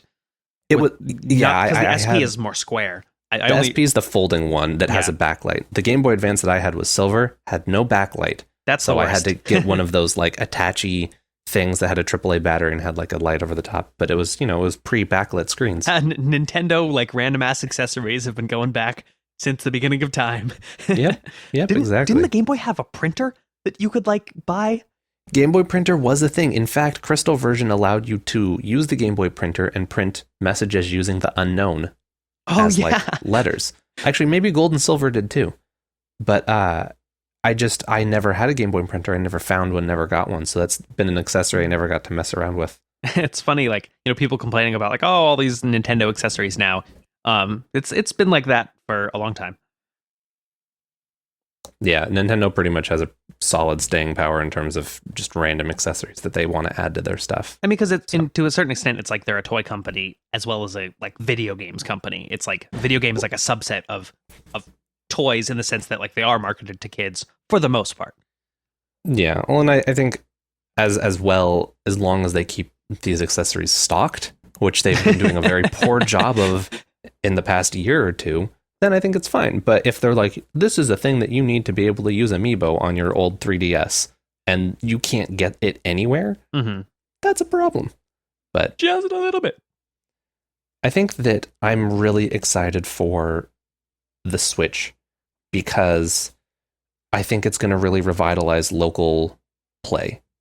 Because you can bring it with you. It is an ability, it's a mobile gaming thing that's not strictly a handheld gaming console, but what it gives you the opportunity to is to meet up with friends and play a game together locally. Wherever you are locally. Yeah, and you can all connect locally which is, and you only have to have one console, or is it like you have to have your own? You do have to have your own. So it's not going to be quite like couch co-op type of thing, but I think to have console quality games like Mario Kart 8 on the Switch with mobile local multiplayer is like really awesome. Yeah, it's going to be so cool, and it's going to be really just accessible. And I'm very excited for that possibility, and I hope that it pans out as it does. Because, and I mean, I think that the 3DS did a lot of cool things too. Like the 3DS introduced Street Pass, which is the kind of thing where you take your 3DS with you, you pass by someone else who has their 3DS, and you'll like exchange data and get little like unlocks in the game or get a challenge or whatnot from their game. But it's somewhat impersonal, right? Because like you find out when you check it later. You don't actually interface with the person at all. But I think that it was a neat idea. For sure. You'll need to buy me a couple drinks first before we get to any interfacing. But I think that Nintendo's been doing a lot in terms of their handheld games, especially for mobile games for Nintendo, because you have Pokemon Go, which is not a Nintendo game per se, because it's more of like Niantic and Google's thing being like, hey, we're using Pokemon. But it's still Nintendo intellectual property in the sense that it's Pokemon. Yes. Pokemon Duel, which I have not played, is, I think, a more Pokemon Company Nintendo mobile game. You have Mario Run, which was a game that was interesting and then people hated because of the purchasing model, which the game is free and you play like the first 3 levels and it's like, buy the whole game for $10 or whatever. Oh. So it's just a demo basically. I mean, Mario Run is Temple Run 2D with Mario. I've never been interested in Temple Run kind of games, so whatever. One that did strike my fancy, Fire Emblem Heroes, came out, I think, at the beginning of February. And it's basically... I've totally heard a ton about that, too. Yeah, if you've ever played Fire Emblem games, it's a grid-based, like, strategy game where you've got characters, you move them around, fight enemies, turn-based. And it's essentially Fire Emblem, but on a small scale. You make teams of 4, and it's a gacha game where you earn orbs to unlock more characters, but all of the characters from all the Fire Emblem games are in it. That's pretty cool. It's fun in the sense that it kind of fulfills that, the urge to play a Fire Emblem game on a small scale. You level up your people, you play against other teams that players have created. It's not player versus player. It's they've built the team and they're in the arena and you play against the computer. Team. Yeah. But it's neat. I've enjoyed it. I haven't played it a ton, but I've played it enough to earn a number of orbs and unlock some characters. But by and large, playing it has just made me want to play an actual Fire Emblem game, which is great and smart because Fire Emblem Heroes is a free game. You download it and you're like, this is a lot of fun. I want to play a bigger version of this. Boom, go buy a Fire Emblem. Money for Nintendo. I mean, I definitely, in general, like the casual gaming and mobile gaming has become like a cash cow for a lot of companies, or just like a very good sort. I don't really want to say cash cow because that has negative connotations, but it's a very good source of visibility and revenue, And it's part of the reason that like gaming is so expensive, right? It takes a lot of money and resources to make a full game, which is why to some extent they're $60. And on the other hand, why we complain so much when we pay for a $60 game that doesn't have a lot of stuff in it, right? No Man's Sky. Yeah. But to have like, I think Nintendo has been really smart, like you're saying, about expanding their market and expanding the audience. They have like one of the most massive audiences because they're tapping in to the casual and the kids market, as well as the hardcore gamer and the nostalgic gamer market, right? It's like they're really able to bring in so many different groups of gamers. And I think that's like really what's given them staying power, even if they've made some mistakes along the way. And yeah, because Fire Emblem is definitely not a casual game. The strategy that is involved in it is pretty in-depth. However, Fire Emblem Heroes, I could easily see someone picking up and learning and being like, this is kind of cool because it's a lot slimmed down, and there's some stuff that's a little different in it, but it's fun in terms of, again, you have these characters, you're like, oh, look, they have a voice. Oh, they have, kind of a personality. Let's level them up and make them stronger. Very similar to like Puzzle and Dragons, which is not a Nintendo game, but paired with Nintendo to make Mario Puzzle and Dragons for the 3DS. That's awkward. A while ago. Yeah, it's I don't remember exactly what it was called, but it was basically Puzzle and Dragons / Mario and Dragons with Koopas and things.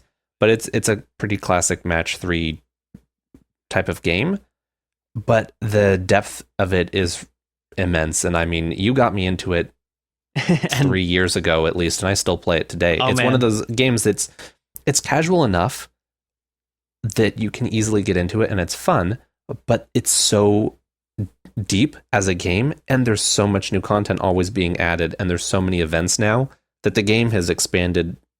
Like, I can't even describe how much the game has expanded as to where it started. Yeah, I think for me the struggle was that like the scheduling constraints, because like you had to be on at certain times to actually get the most value out of it. And that's and just the completely grindiness. Gone. It's still a grindy game. It'll always be a grindy game. But that's, I think that creating teams and seeing what works is part of the allure. And one of the things that really got me back into it was finally getting to the point where I had enough monsters that I could build a viable team that would let me take on just about anything at my level. I'm not near end game content yet, quote unquote. But I'm assuming that goalpost keeps getting pushed back because of new content. End game content is always something that's a little on the horizon because they are coming out with so much new content. But I can't imagine how much money they make at the same time. It's a very simple model. You buy magic stones, you get more monsters. It's random, so you want to buy more. It's just a gambling thing. Yeah. But at the same time, they give out so many free magic stones, you never need to buy them to get more monsters. Unless you're like super invested in it. But, with these kind of games, there's definitely a big ratio. It's like a 95 to the 5%, basically. It's like 5% of the players make them like 95% of their money. Yeah. And vice versa. I think that it's also true, though, that when you have a game that the company behind it is doing such a good job listening to the player base and giving them new content, you're like, sure, I'll buy some stones every now and then to support them. And I think that they've done a really good job with Puzzle and Dragons in terms of just ramping it up. And I think that it kind of helped not set the framework, but I think helped encourage Nintendo to get into mobile gaming when that partnership was kind of formed. Yeah. I don't remember when Mario Run came out, but I think that it happened around the same time that they made the Puzzle and Dragon Mario game for the 3DS. That just seems odd to me. I never played it because, I have Puzzle and Dragons on my phone. But like, can you catch the legendary brother? Luigia, your favorite Pokemon? For someone, I have never really been big on mobile gaming. It was usually just a thing that I had with me when I didn't have my DS or my Game Boy to kill some time. And I now have, 3 mobile games that I play. Pokemon Go, Puzzle and Dragons, and Fire Emblem Heroes now, more or less every now and then. But it's interesting because I find myself playing my 3DS less and less because it's this thing I have to take with me that's not my phone. My phone is always on me, always with me at all times. You have to be more intentional about playing your 3DS, which means it's because the casual games are casual, like you just end up playing them casually. Right. And so with my 3DS as well, it's like if I'm going to go somewhere, I'm not going to bring my 3DS because I'm going to go somewhere. But I'll have my phone. So, I'm here doing nothing. I'll play the game on my phone. And I think that's kind of unfortunate because I remember taking my Game Boy with me everywhere. I mean, it was also we're driving to the store. Yeah, I'm going to play my game. Oh, we're driving up to my grandparents' house. Oh, I'm going to play my game. Like, I'm going to bring it up there with me. And it's just, you know. I mean, the difference is now that we're the ones doing the driving. And if we're going somewhere, we're the ones doing something where we're going. Whereas, like, if you're going to the store, you're just following your parent. As a kid, you're just following your parent around, like, or just like sitting in the cart, like playing your Game Boy. You know, that's a very fair point. I did not think about that, but you are definitely correct. But you're right. Like, you know, the situations in which you would be playing your DS are pretty much, I guess, now when you're just like at home chilling. At which point you're probably going to play something on your computer or like a console. Yeah. So it's interesting that like that niche, it hasn't gone away, but it's changed. It's a different niche now. Whereas I think the niche that playing a Game Boy took up for us kids is now, like you're saying, what phones take up. Phones take that place. Let's see. I'm trying to think. So I would say 90% of the time I've played my 3DS has been in my room. Yeah, exactly. 10% of the time has been on extended stay trips, like we're staying over in a hotel or something like that. And even then, if it's a longer extended trip, I'm bringing my laptop. So then I have my, you know, mobile PC gaming, except not mobile. But, you know. For me, definitely having the SP and the backlight, I played it in bed a lot, actually. Like, it would just be at night and it would be late. Whereas, like, I would get in trouble if I was, like, playing a game on my computer, right? Gotcha. But I can just be, like, under the covers, like, playing Game Boy. Maybe that makes me a bad kid, but... I mean, considering what other kids probably were doing under the covers, who knows? Also playing Game Boy at age, like, 11 and 12, probably.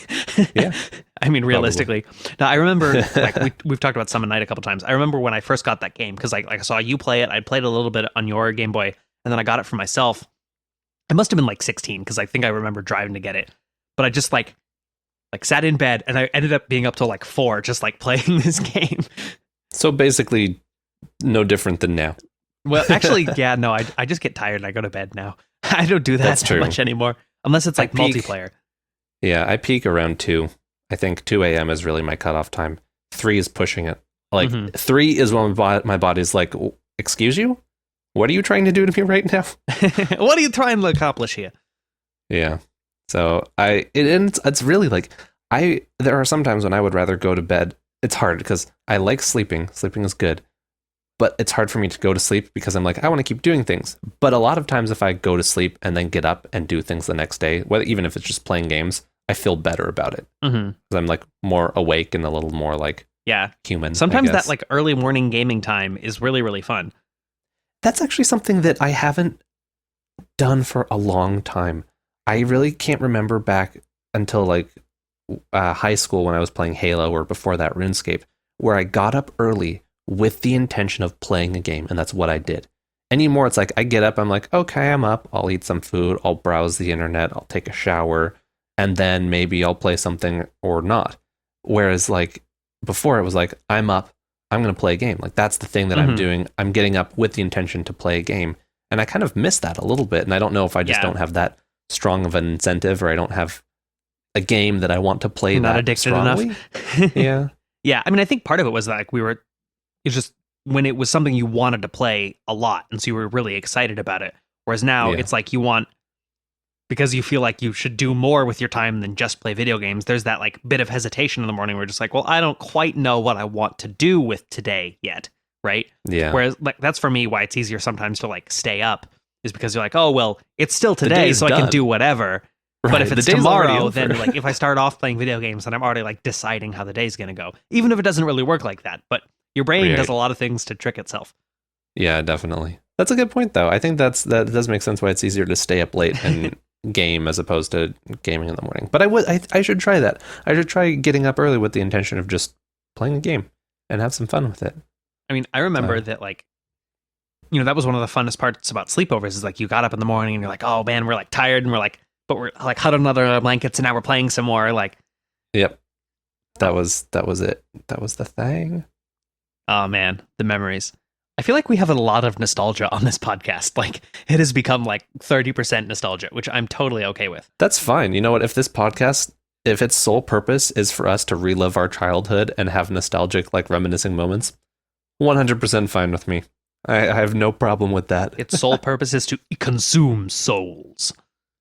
That got a little dark, but yeah, I think that mobile gaming is kind of getting into my life a lot more than I anticipated it to. I knew Pokemon Go was going to be a thing. I did not anticipate Puzzle and Dragons. My fault. It's funny because I keep introducing you to games and then I don't play them and you play them. I was just going to say that. There's been a number of games in our past where you were like, hey, here's this game. And then like you stopped playing and I just like got really into it. There was that weird online Renaissance Kingdoms. Yeah. I think browser games. I was definitely into browser games as like a young teenager. And they've sort of, those kinds of games have become what mobile games are now, I think. Basically, yeah. More fleshed out though. Oh yeah, for sure. Well, it makes more sense for the model too, because it's like it was a lot of this like real time. You had to like make sure your character or your city or whatever was still fine. And so like that 24-hour cycle kind of thing works a lot better for mobile games than like a browser game where you have to be at a computer. Yep, definitely. But yeah, the only like apart from Puzzle and Dragons that I played for like a couple of months, the only other real like mobile game that I've invested a decent amount of time into was 2048, honestly. What is 2048? I don't know that I've heard of that. It's like this little grid of tiles, and it starts off with twos, just like a random selection of like 2 tiles, and if you like swipe them together, any like 2s that come into contact with each other turn into a 4, any 4s that come into contact with each other turn into an 8. So it's like you just like swoop, like you like swipe left or up or down or right, and it sends like all the tiles to the wall of the grid. Oh, okay. But they can combine if they're the same. So it gradually just doubles itself. And the objective is to get to 2048.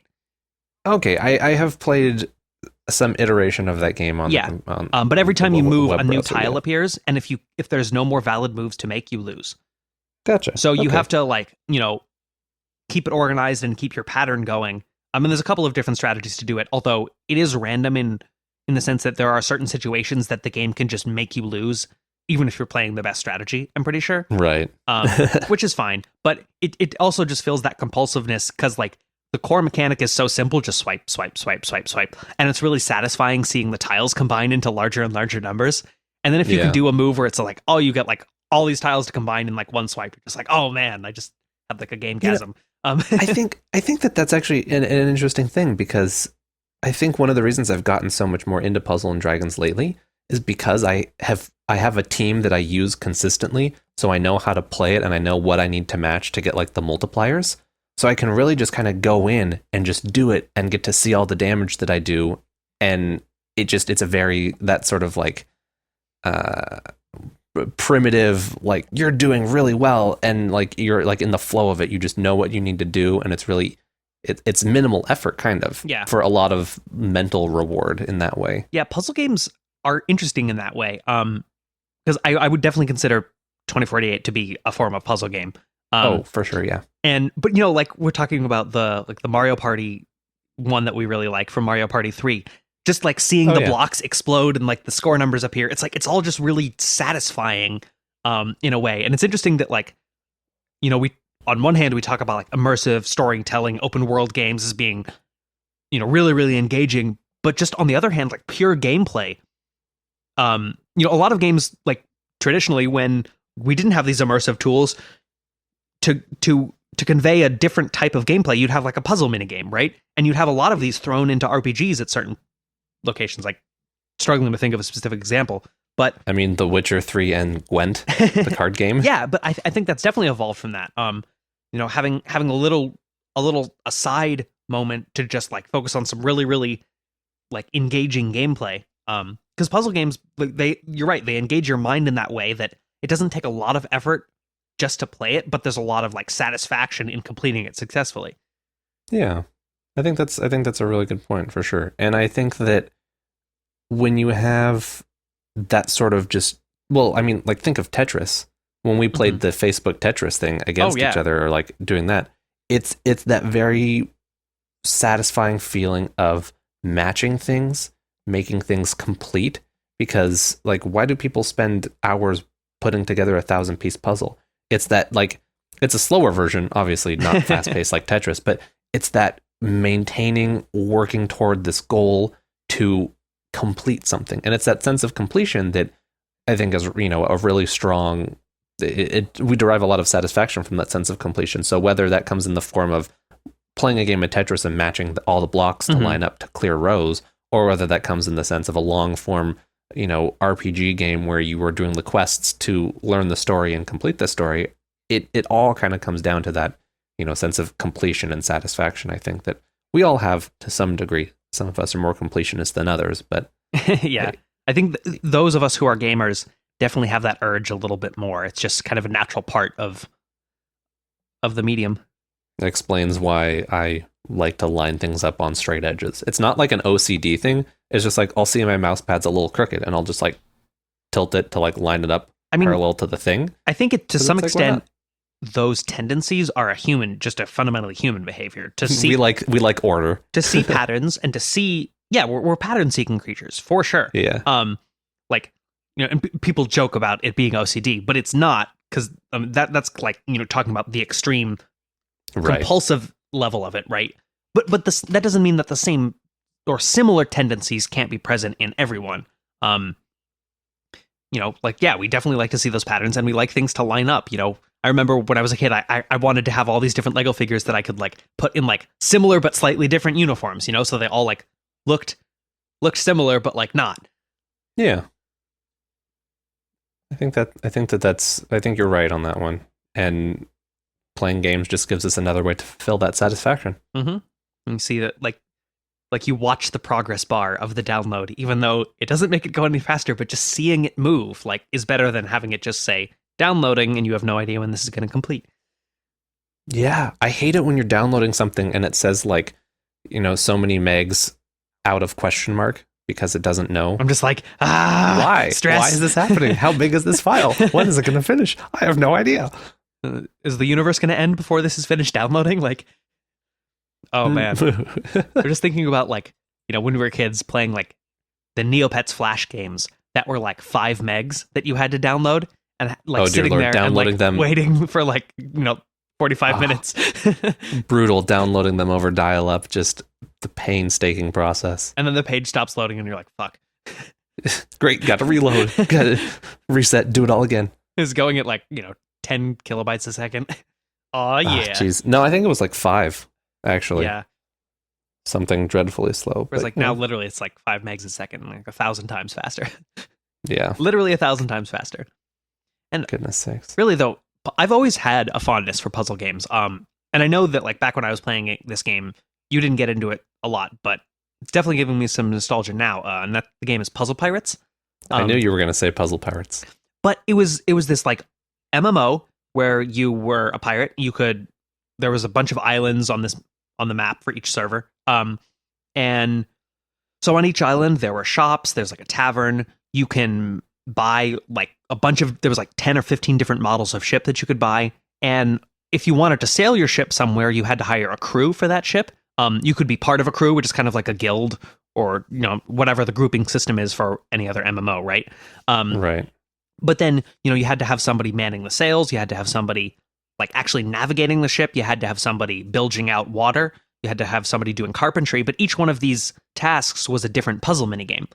Okay. And then the sword fighting was a different puzzle minigame. And it actually reminded me a lot of whatever the Mario Puzzle Party game was from Mario Party 3.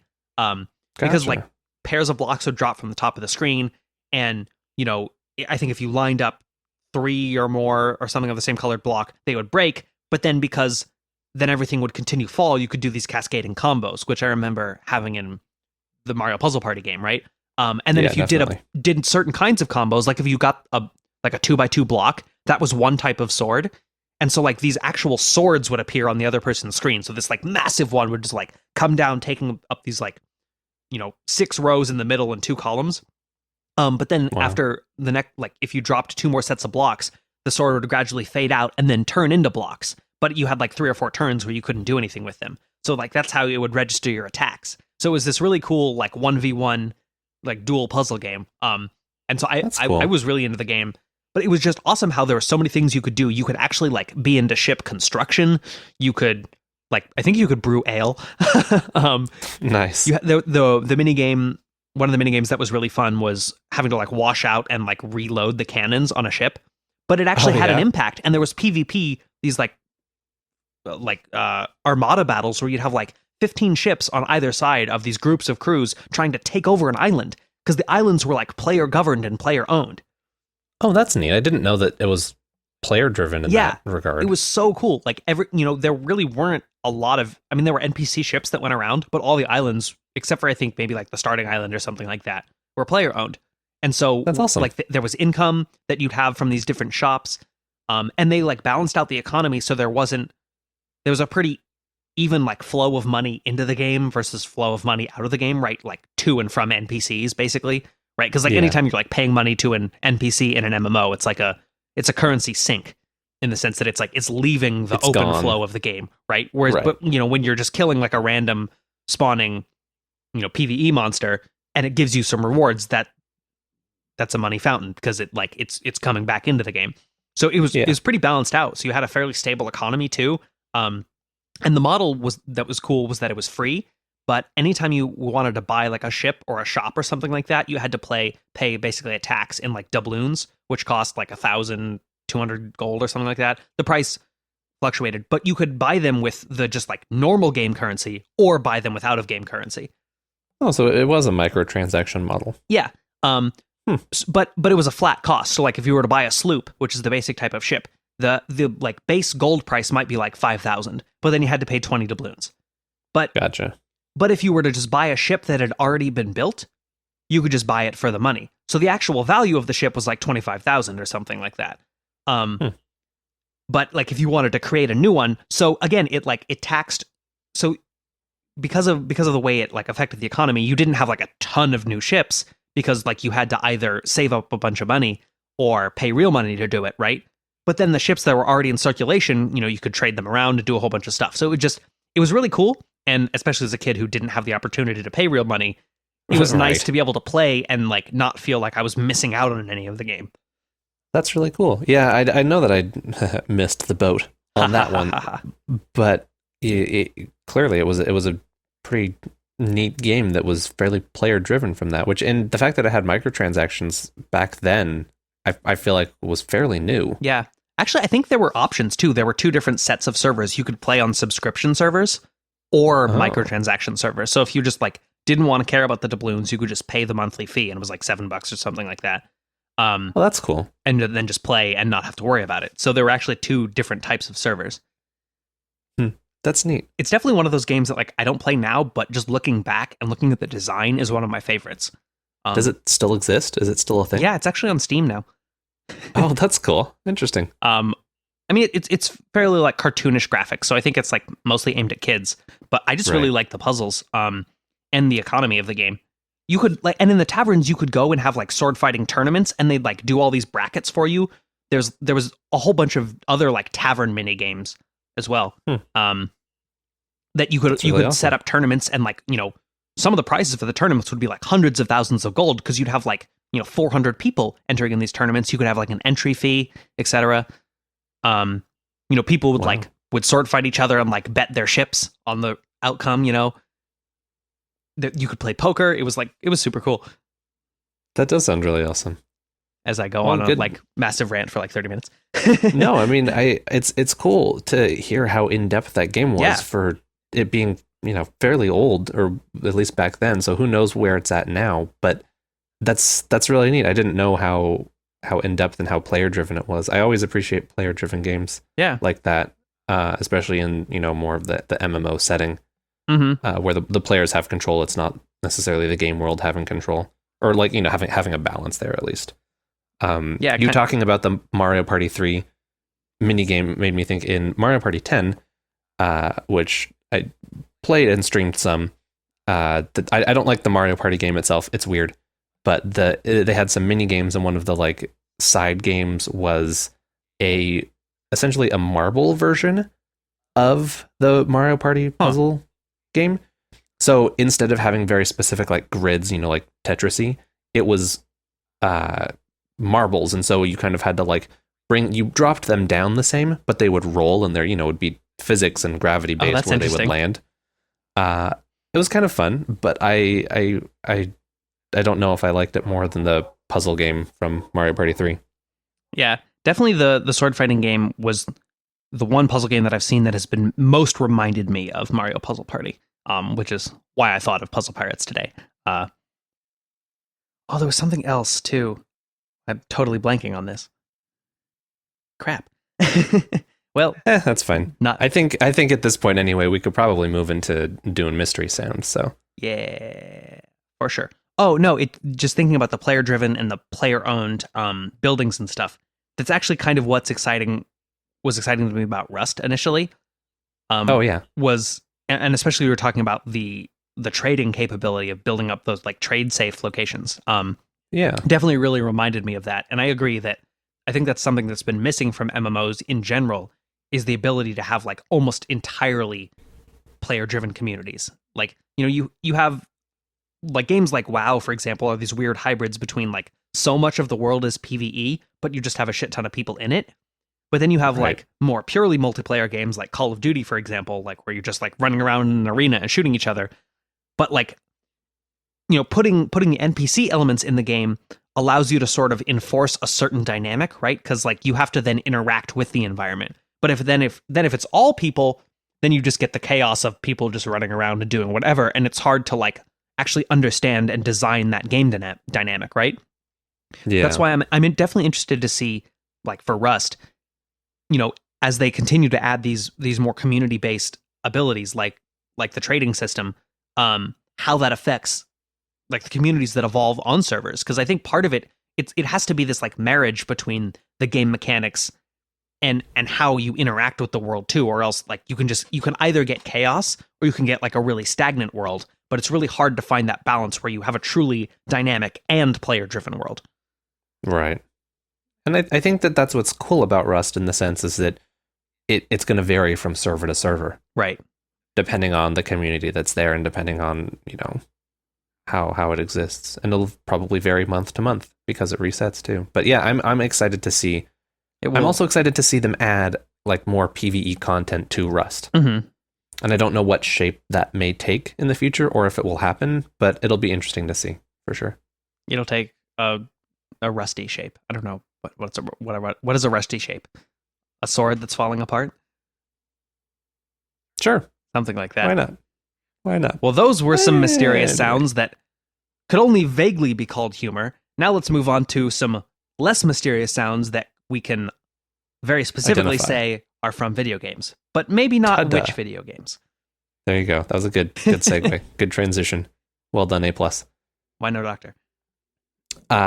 So you won the last one. Congratulations. I won. You did, though. You won the tiebreaker. So congrats to you. I've broken all of my ties. They're now in several pieces on the floor. I guess you get to pick. Do you want to go first? Do you want me to go first? You should go first, as in you guess first. Okay, so then I'm going to go ahead and play your mystery clip number 1.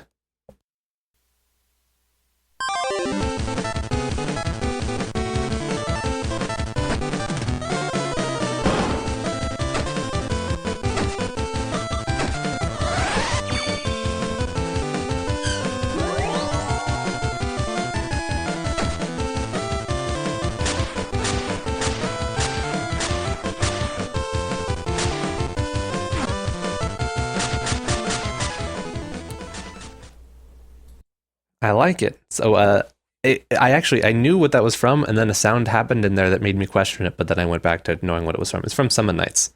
Oh, yes. It's one of the boss battles or maybe one of the arena battles. I'm not sure which. It's one of the boss battles. The sound that threw me off was when you like summon your person, your like spirit. It sounded like Kirby inhaling. Yes, definitely from a Kirby game.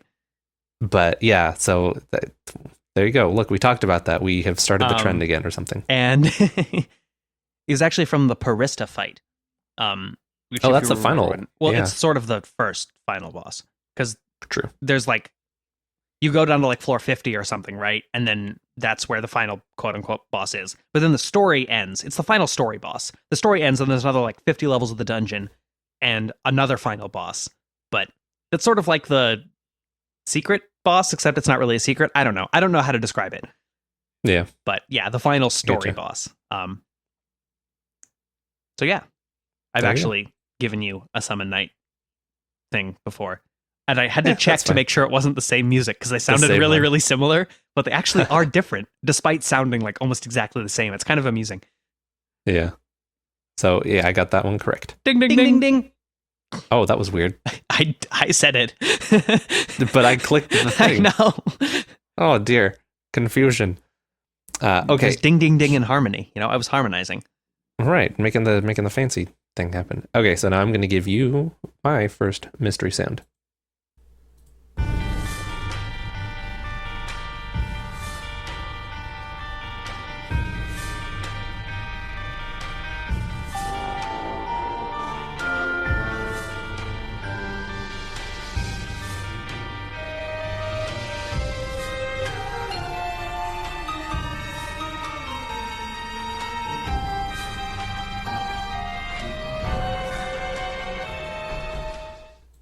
Okay, well, I definitely know what that's from, but I don't know what floor it's from.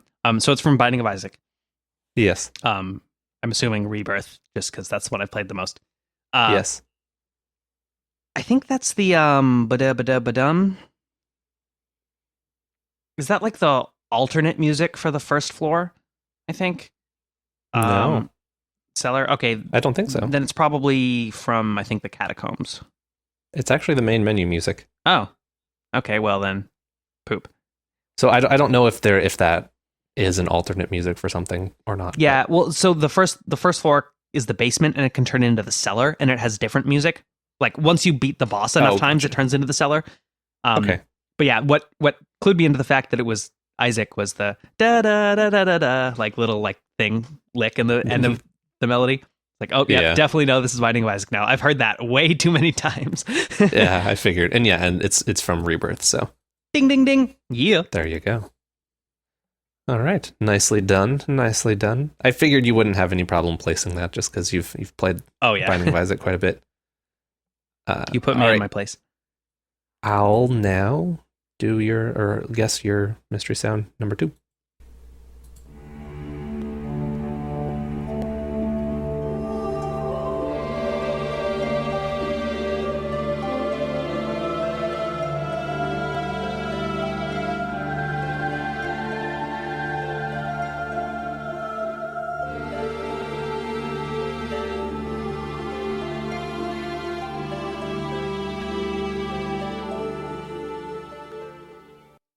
Ooh.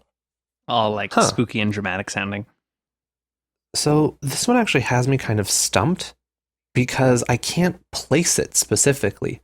I am of the style of music that it sounds like. I'm guessing that it has to be from Tales of Symphonia, but I can't like specifically place the piece of music. But it could also be from any other GameCube era JRPG, which I have played a couple. Well, you're close in that sense. That it's from a GameCube JRPG? Yes, both of those would be accurate. So the only other one that's coming to mind is what is it? Baten Kaitos, the Lost Islands in the Sky or whatever. But I don't remember that. I don't remember that game well enough to really place any of the music. Well, is that your guess? I don't know. Now I'm torn. I still want to go with Tales of Symphonia, but I can't place it in Tales of Symphonia, and I feel like I know the music in that game pretty well. Oh man, this is a tough one.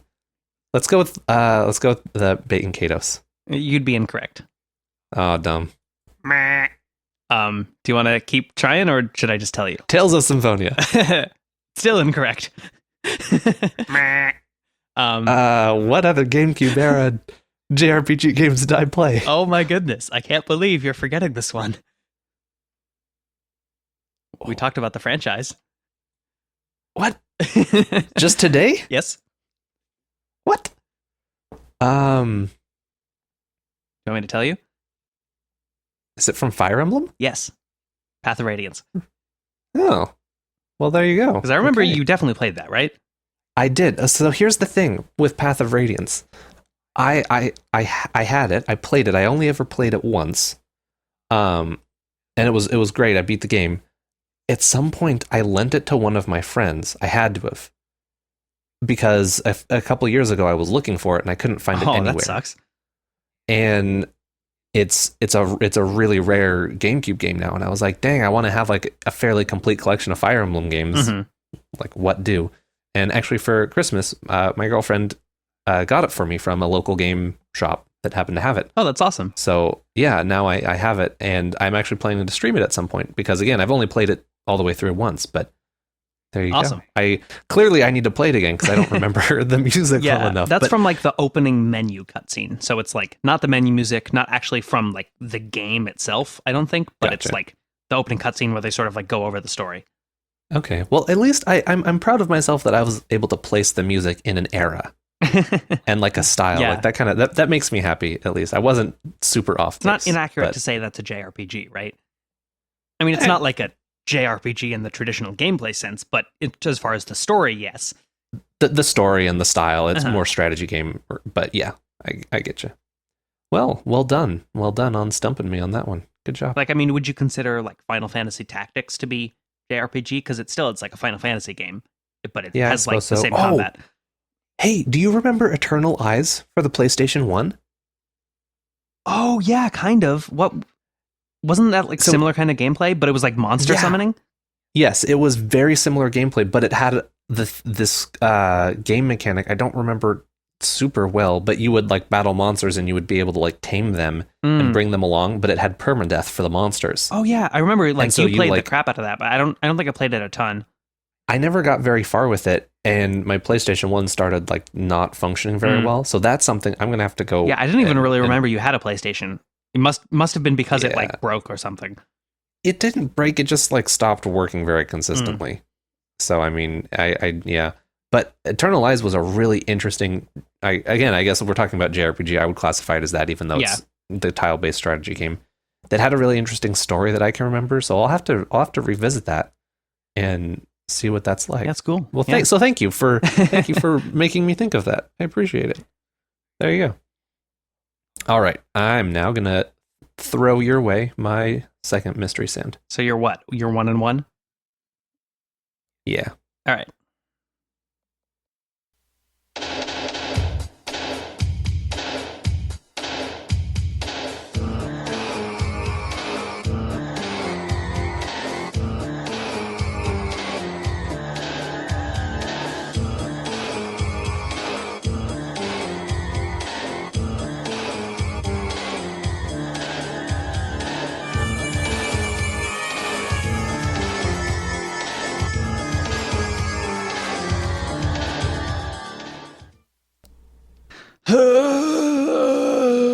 Oh, that's a cute noise. That's great. I don't know what noise you're making.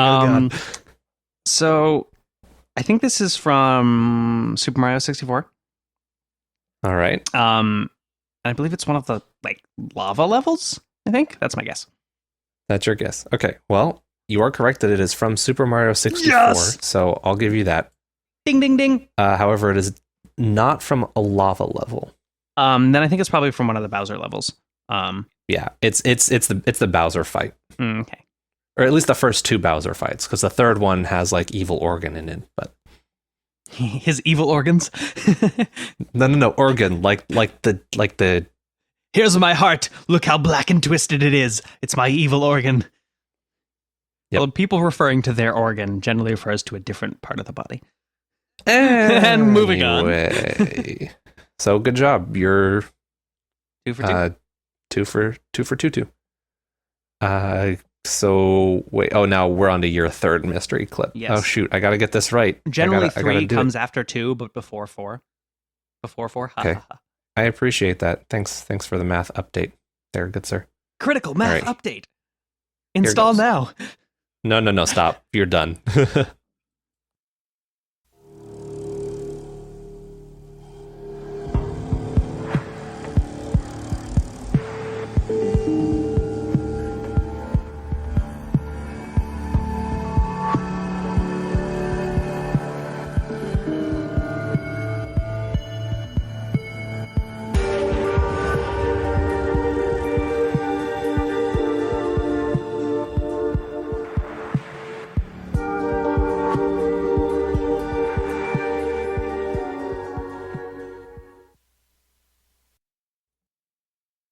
Man. This game has great music, by the way. I'm really not sure. My first initial guess was Unreal Tournament, and that quickly was squelched. Squelched? Yeah. Well, yeah. My second guess was Bastion, but it didn't. I don't know. It didn't have the same sort of flair that a lot of the Bastion music had. I'm gonna need a hint. I don't think I'm gonna be able to even make a confident guess. I'm not exactly sure how much of this game you've played. Okay. I've beaten it. Well, cool. But I don't know. You mean like a console era? Oh, it's PC. PC. Okay, well that. And I think maybe the reason that we didn't play it a lot is because I recall having to use Hamachi to get the multiplayer to work. To get the multiplayer to work. That's a big clue that should help give me more of a direction at which to guess, but it gave me nothing. Oh, well, it's not helping that much. Well, let's see. So we couldn't get Hamachi to work? It's sort of a roguelike. It could be considered something of that variety, but... Sort of a roguelike? Or more of a roguelite. But not completely. Like, the levels aren't that randomly generated. Wow, I'm really not sure that a roguelite sort of that we would have played multiplayer or tried to, but couldn't. It involves some really just like not advisable behavior as well as inclement weather.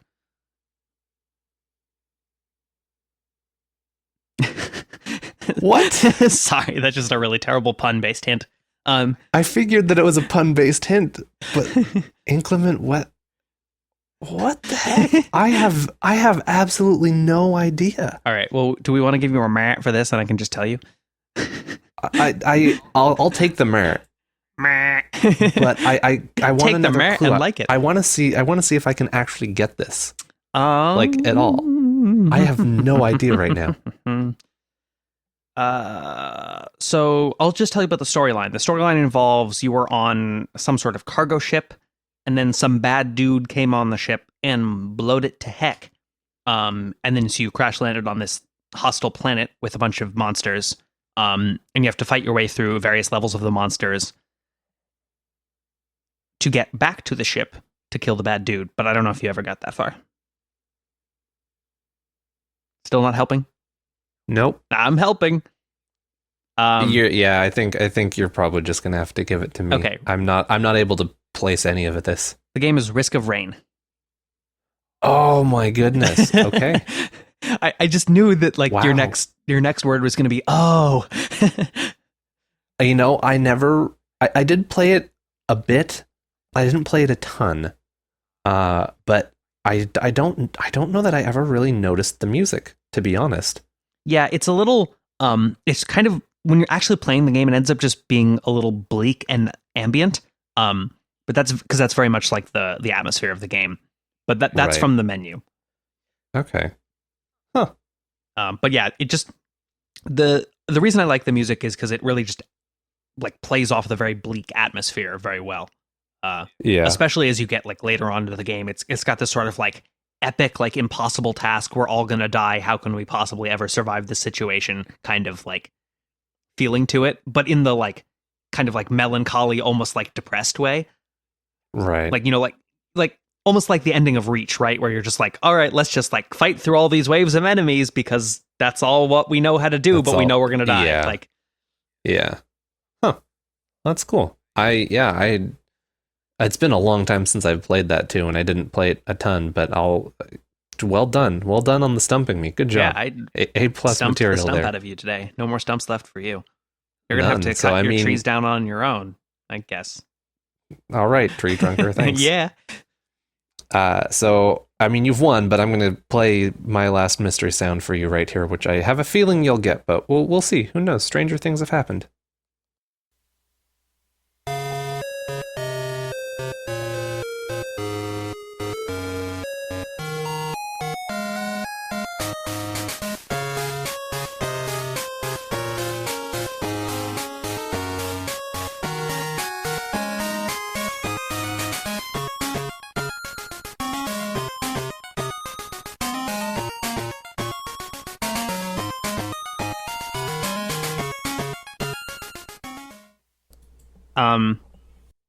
So I feel like this could theoretically be from more than one game. So I'm just going to say Gen 2 Pokemon games.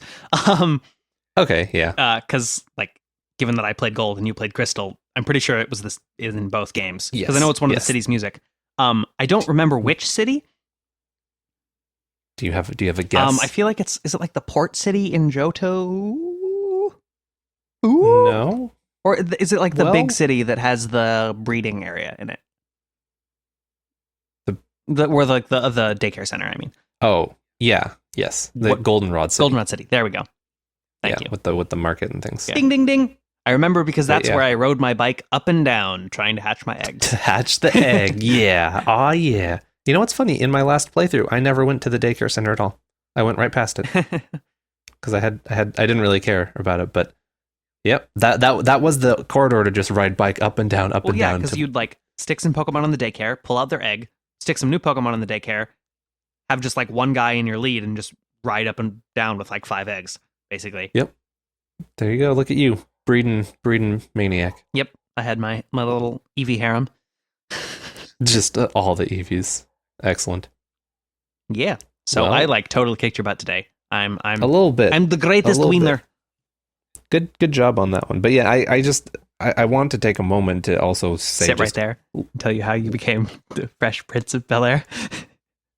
No, not quite. Damn. But the music from the Pokemon games, at least Gen 2, again, like we were talking about earlier, some of the limitations that they had in being able to make the music is so good. Yeah. There's so much complexity and like melodies playing off of each other. Because when I was trying to listen through, I knew I was going to pick Goldenrod City for this mystery sound just because Pokemon Go Gen 2 and I knew we'd be talking about it. But I listened to a lot of other music from the Gen 2 games and it's all really, really good. And I mean, I think you have to have an appreciation for that style of music, that sound of music, because it's in terms of video game music, it is video game music. Like there's no getting around that. But I mean, those sounds are very popular nowadays, actually. Yeah, the complexities in how they have everything playing off of each other for, limited tracks that they could work with. Mm-hmm. It's really awesome, and it was fun to listen to. So I was glad that I got to do that. And it's cool that like some of those cities, like, you can hear that music and it's so instantly recognizable, not just because of the sound, like some of the individual melodies, like just, setting up the ambiance of that particular location. Yep. Like they're so iconic for so many gamers that have played those games. And part of it is that it's like we all played them during our formative years. And so there's a lot of nostalgia going into it. Right, of course. But that doesn't take away from the fact that they still are iconic. Definitely. But yeah, so well done. Congrats on winning. I need some mouth noises stat. I'm trying to think of what I can do a little bit differently than the last time, because I don't remember what I did.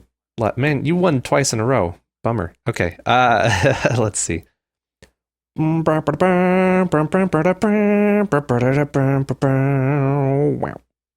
Aw, yeah. Well, I definitely feel very satisfied with my victory. Your fanfare. Yeah, you did good on this week, for sure. You got me stumped on 2 of them. So well done. Got you stumping. Really, yeah. I think it would be interesting to do like I don't know, something a little different than mystery sounds. I like the mystery sounds, but I think we're sort of getting to the point where, well, I feel like we've said this before. We feel like we're kind of running out, but then we are able to find things. So I guess until we get to the point where we actually run out, we're like, I literally couldn't find anything.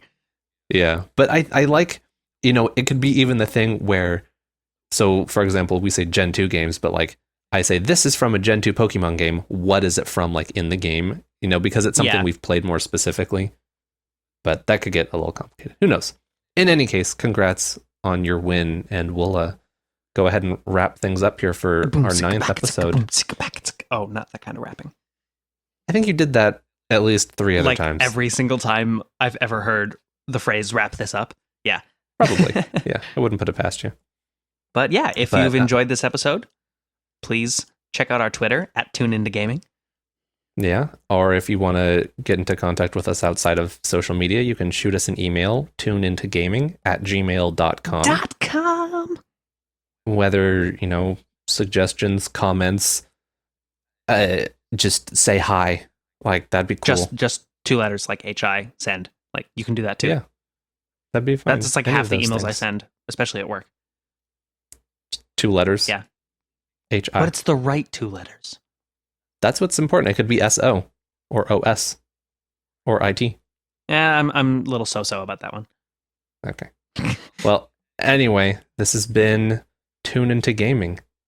Tune out.